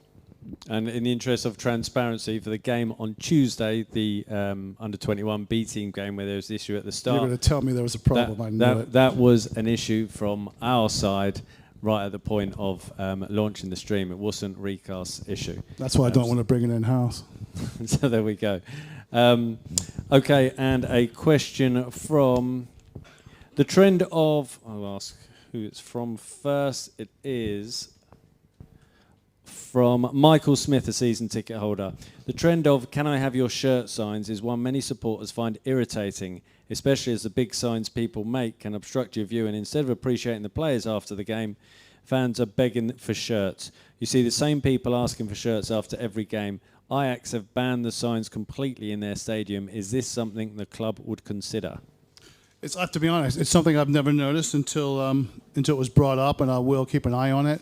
But I think he's probably right, because now that I think about it, you know, you always got that one little group by the enclosure that's always asking, you know, and if it's the same people and over again, it's like, that's really not fair to the rest of the supporters. So, you know, that one's one where I have to say, yeah, thanks for bringing it up. And that is something I do want to look at, because, you know, how many Ilias Chair shirts can somebody, you know, really collect? You need to be fair to other supporters. Okay, and a question from Steve Wainwright. We'll then be going to questions from the floor. So if you have got a question, by all means, raise your hands now so we can be ready to go. A question from Steve Wainwright, season ticket holder. Following Trevor Sinclair's ill-timed outburst on social media, will the club be kicking him out of the Forever Ours club? I think that's one of the all-time great own goals that I've ever seen. And listen, I don't try to get involved with people's politics. Everybody has a right to have their own view on how things go. I think you know maybe Trevor was concerned about systemic racism, and that's who he chose to vent on. I think it was the wrong person to vent on. I think it was the wrong time to vent on it.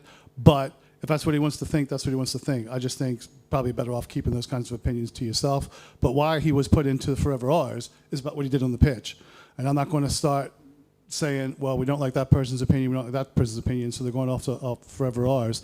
He's in Forever Ours and I'm not going to tell Forever Ours who they can and they can't induct in terms of former players. Okay, questions from the floor? Hi, I was just wondering. Oh, sorry. Yeah, we just wanted to talk. Sorry, mix up words. EFL, we're looking at. But potentially, when this TV deal's up, getting a new, they're looking at possible new TV deal which ends the Saturday 3 p.m. blackout. But there is, I know some clubs would be concerned about it affecting their attendances. Where would QPR stand on that? I think, well, right now what they've done is they put down a request for proposals, which means we want to hear what everybody has to say and what you would give us for this, as opposed to saying, here's a slot, bid for that, here's a slot, bid for that. And I think an RFP is probably a much better idea to go than the old traditional route they used to go. Because I think media has moved on quite a bit. It's not just about what Sky can do. There are a lot of other players right now who use non-traditional means to do the game. There's a debate in the league about, does streaming really affect your attendances? And looking at our numbers, unless it's a big trip, from the north, especially on the midweek game, then the numbers tend not to be affected by whether we stream it or not. So I personally don't believe it because it doesn't replace watching it on TV, watching it on the computer doesn't replace what you get out there.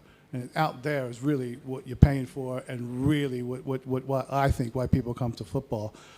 It's second best. If you can't make it, then do it. And it might be that, Blackburn on a Tuesday night, if that's on Sky, that might be an influencer and say, I'm not going. Or if you're from Blackburn trying to come down to London, no, I'll just stream it. But when you're talking about what the effect on away support, you're dealing in hundreds as opposed to thousands of people. Okay, it'll be interesting what people come back with on that proposal. I thought it was quite interesting what the league did. Okay. Cool. Hi, Lee. Firstly, just thanks for your time tonight, because I've never been to one of these before, so just quite enjoying the opportunity to come down. My question just relates around clubs that operate under group structures. So very obviously in our division, Watford and the relationship with Udinese. As a fan, just days before they played us, they announced that they'd sold one of their players to Udinese, £16 million. Oh, but he's back on loan at Watford for the season. I'm an accountant, I'm a nerd. I know how that benefits both clubs in both respective competitions under their financial rules. Obviously, for a club like us, it's a single group structure that you're CEO of. That's another element we cannot compete with. So I suppose, firstly, how much does that annoy you as a CEO? And secondly, is there actually, when you go to league meetings with the EFL, other clubs that are looking at it saying this is completely unfair? Can we change the rules around outlawing related party transactions to stop that sort of thing happening? Is that possible, I guess? I think it is an issue, and does it annoy me? Yeah, it does annoy me. But as I when I pushed on this, the feedback I got was, listen, they found a legal way to get around the rules. I was like, yeah, but it still defeats the intent of what you're trying to do if you're trying to protect the competition.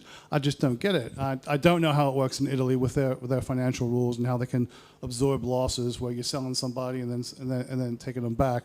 But they have a massive loophole there that they can use and exploit, quite well, and they have done that. Because you could argue the same thing at a different level with Manchester City, with the City Football Group. They're moving players around all the time. And it's, one thing I think, if we've learned nothing else from the old FFP regime, is if you're going to move forward on this stuff, you have to do it in conjunction so that the rules are harmonized between the Football League and the Premier League. Because the first attempt at FFP, the ones we got burned on, there was no harmony whatsoever between that and the Premier League, which is why it got so messy. But I'm 1,000% with you in terms of that really is unfair. Okay, thank you. Put your hand up if you have a question. Oh, sorry. Hi, Lee. I just wanted to ask, given the announcement that the Burnley game is now going to be televised by Sky, and given that the Championship returns during the quarterfinals of the World Cup, have the EFL confirmed that if you lose a set number of players to that tournament that we can postpone games, or is that not an issue? It's the same rule. It actually is an EFL rule. It just tends to not be operative in the Championship because normally we would be off on international weekends. But Leagues 1 and League 2, if you have more than 3 players that are on international duty, you can arrange to have the game postponed. I think the problems we'll have is will we have 3 players out at that particular time? Because we've got. Well, I don't know if I don't think Wales will go through. England should be all right in the second spot in their group. I'll let you guys think about that for a minute. Don't know where I could really give Ilias a hard time and say, "Don't worry, Ilias, you'll be back quick." But I'll refrain from that. And then Senegal, obviously, with Seni, that's a big one as well. So we've got those 3 that are going. And if just one of them comes back, then obviously we've got no choice. Listen, the positive part of that game being on a Sunday, though, is those who do come back, because I think if you went out at the round of 16, last game was on the 6th or the 7th, I think. So they should be back on the 8th. So that means they got the 9th and the 10th to actually get back in the groove of things, and which gives them that extra day to acclimatize back here. Because that's the other thing is you don't get released till the day the home country has to release within 24 hours of when you exit. But they're not going to go home that night. It'll be the next day, and by the time they actually get back here, it'll be 2 days later. Okay, next question. Okay, question at the back there, and just raise your hands if you do have a question, and we can get the mic to you straight after as well. Hello. What is the position going forward on the entry turnstiles and the card entry. I sit in Earlsley Road, and we effectively have given up using the turnstiles there. You just go in, you get bleeped. Yeah, when we first started it, there were a number of issues from technology, which we've sorted out, to people really trying to get used to the cards. The way we overcame that was deploying extra people there. So whether it's the turnstiles, it's the same result. It's all going into the same system. So that's currently it works much better now than it did. So that would be how we're going through, because the most important thing is trying to get people in as quickly as possible.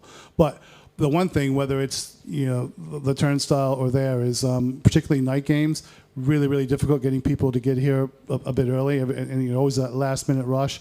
And no matter how hard we try, well, if anything, it's probably helped on that stand. But I noticed, like last match, the Friday night match, Stanley Bowl stand was fine, but South Africa Road, it was a bit of a backlog going into here, and I'm looking at 5 minutes to 8, and I'm still seeing people coming down the road. And if you get here at 5 minutes to, with the best will in the world, that's not something we're going to be able to get people in on time, because it's just trying to there's only so much you can get through a funnel, and that's what we're trying to do. But I think now, particularly in that one, because I was pleased on Friday night with how well things worked over in the Stanley Bowl stand, because I do go up and I'm checking the CCD cameras to see that there appeared to be no issues there. But you've essentially got a system where, unless you go round the turnstiles, you've got a system that doesn't work, and hasn't worked now for the best part of 2 seasons. Well, it looks to me like the system's working, because I do it by that. No, but by not going through the turnstiles. Yes, but in before, we still have queues in the evening games with the turnstiles, whether we did or whether we didn't. So in terms of going paperless, from an environmental standpoint, much prefer to have it, so we can use it on your phone, we can use it on contactless. We just need to if it's not to what you want or what you're used to, then we just need to try to work harder to make it work. But in the initial instance, my biggest priority is getting people through the door. Okay, next question. Lee, the FFP headroom situation that's been raised a couple of times tonight, with regards to recruitment, is it affecting our ability to offer competitive contracts to our existing players in retainment as well? I think a few of us are worried that the Brighter, say, Samuel and Ryan Manning situation is going to be repeated with Chris Willock, because we can't make a competitive offer to him. Yeah, I think Ryan Manning was a very different situation. With Bright, he had a ridiculous offer. There was nobody with Bright. Let's put it this: there's only the only other club in England that was interested in him was a Premier League club, but they didn't have enough confidence that they even wanted to take a chance in the tribunal on him, because they thought a couple of £1 million would have been too much in a tribunal. So Bright really just landed on his feet very well, and he happened to get a mind-boggling offer in Turkey. As I say, very different situation with Ryan, and I wish him well. With our ability to offer, obviously, we'd offer the best wages we can for the best players that we can, and it's just constantly trying to get people through. Somebody said something tonight about we have a lot of players on the periphery. It's about, all right, well, what do we do with those guys? How do we do it? It'd be great to get fees for them. I just don't think we will. If a player really decided to say, I'm just going to run you out of contract, there's really nothing we can do to stop them. But you'd like to think, last year, we didn't sell any players this summer. We managed to hold on to everybody. I, for one, didn't think we developed the full value for the players anyway, that we weren't getting enough in to justify selling them. Who knows what will happen next season? I think the player's on the right trajectory. There's a number of things. One, yes, of course, there's the finances. That's always going to play a part. If someone really said, you know what, I'm going to run you out of contract, and in 2 years from now, I'll just go out on a free, there's nothing that we can do with that. If somebody with a Premier League club says, yeah, just go down on a free, we'll give you 40 grand a week, well, we're never going to be able to compete with a 40 grand a week wage. It's just out and out impossible. But by doing things like structuring the contract right, making sure they're looked after, if they do go on to something bigger to help share in the benefits for the club, that's the kind of things we're doing right now to try to keep people on board with us. Okay, next question.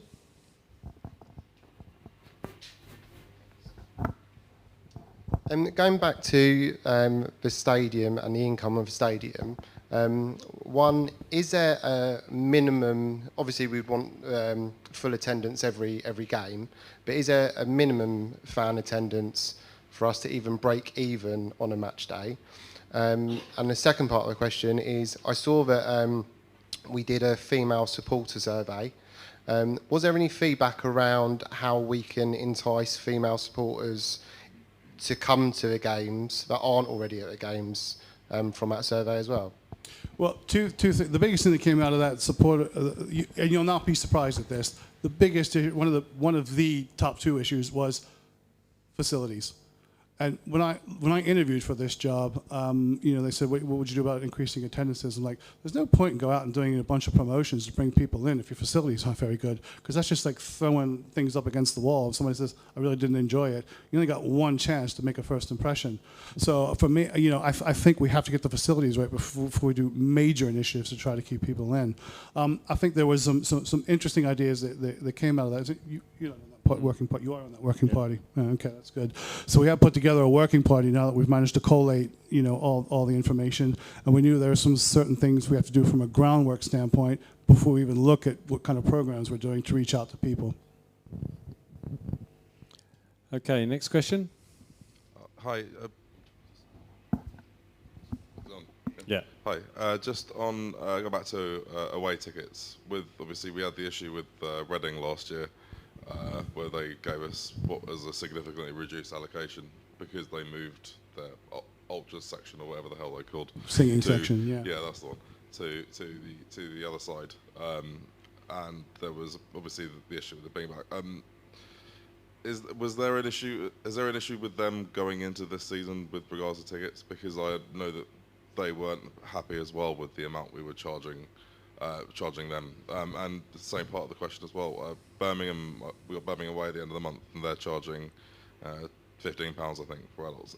Would there be any potential plans to lower the price for when we play them at home? Because I can imagine there would be some grumbles from their supporters as well. No, I think we have to be fair and consistent across everybody. And like I said, we're charging what we charge the equivalent area in the ground. And I know this is an expensive ground. Birmingham are going to their running costs are going to be a lot less than ours, and fair play to them. But I'm basing it on the running costs of the club and what it costs to actually put events on, as opposed to the other way around. So and in terms of what Reading do in terms of an allocation, I have absolutely no idea what they're going to give us this year.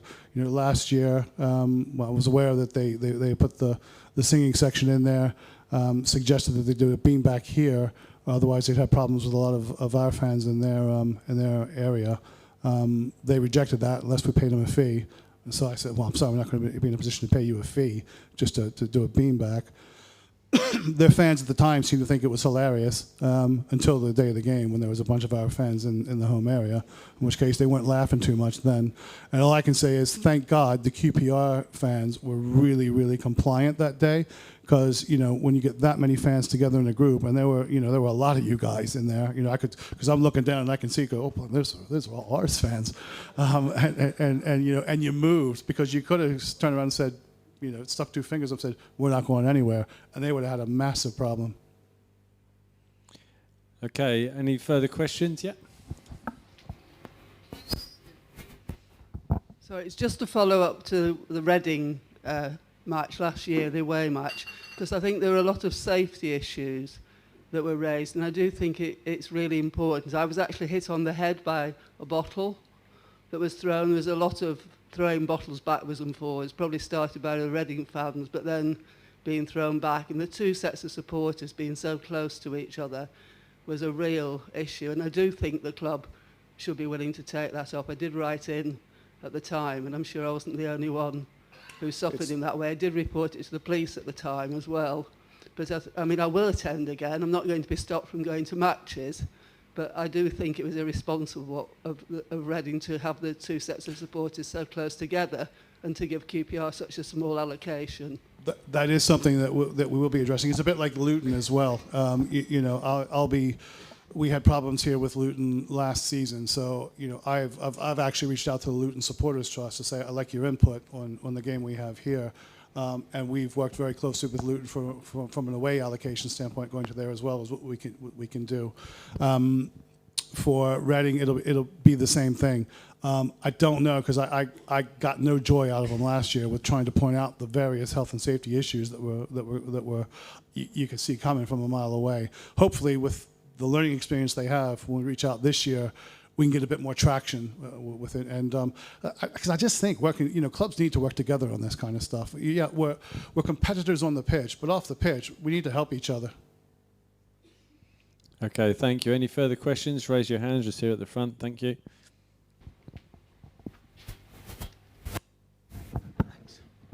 Is it on? Yeah. Going on with that problem we've had with Luton and Millwall, anyone who goes to Millwall knows that for years we've been kept in at the end until all the Millwall fans are gone. They come here, Luton come here, they're allowed out straight away.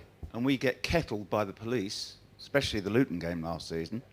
Why can't we keep them in for 15, 20 minutes to let our fans get away, just like they do at Millwall?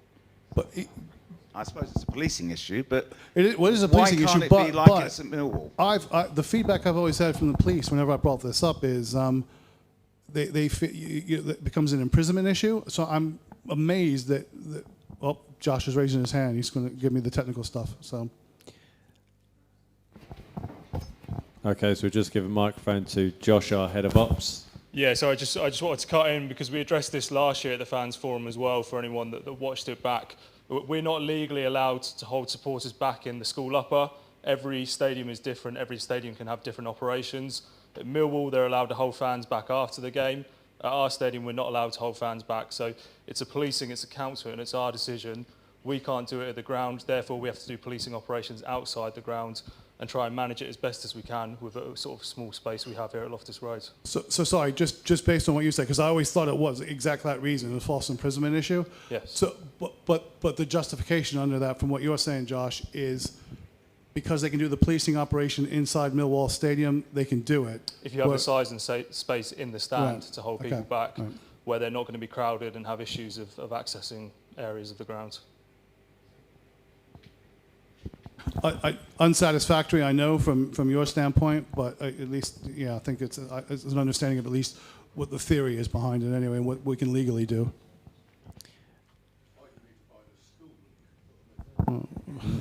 They could do with some education. So, just following on from what was just said then, is there no way then, as a club, that you can communicate with the police about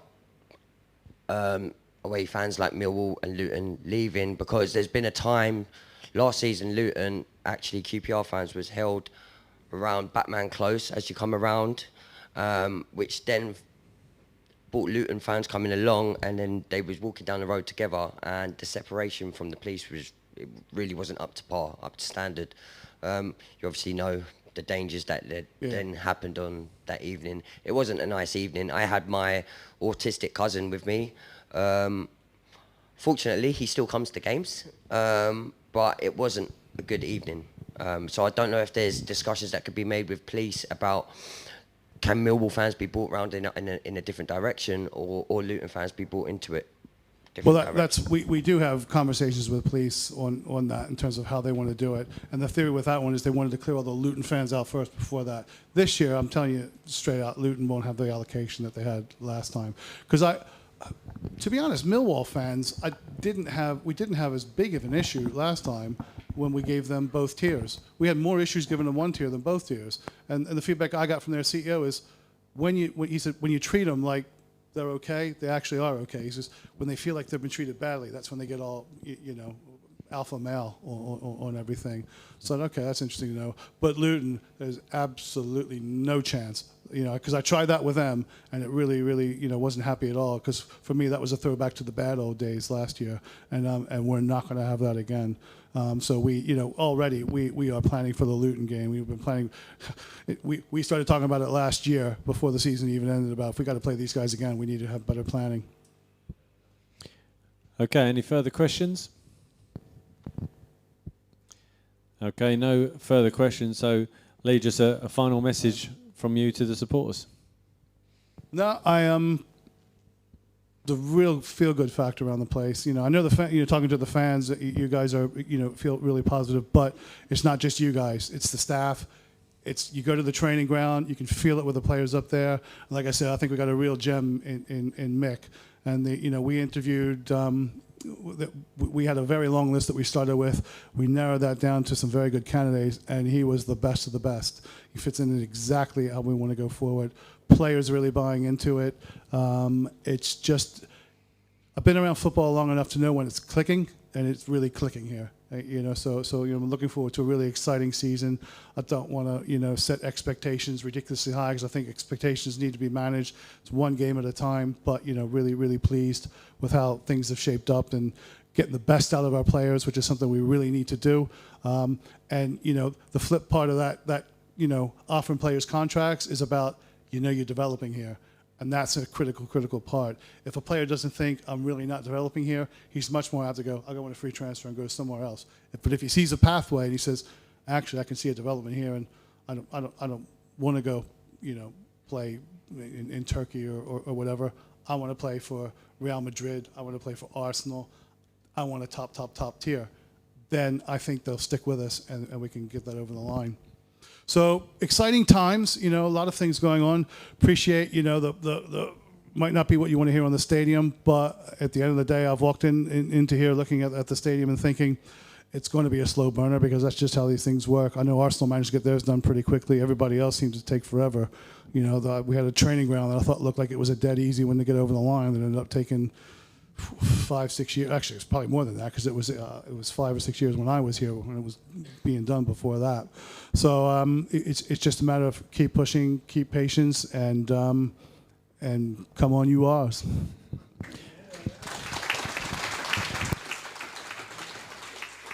Okay, thanks very much for joining us. The bar will be reopening for a short time. Thanks once again for coming out this evening. Is that the real reason you guys stayed this long? It couldn't have been to hear me.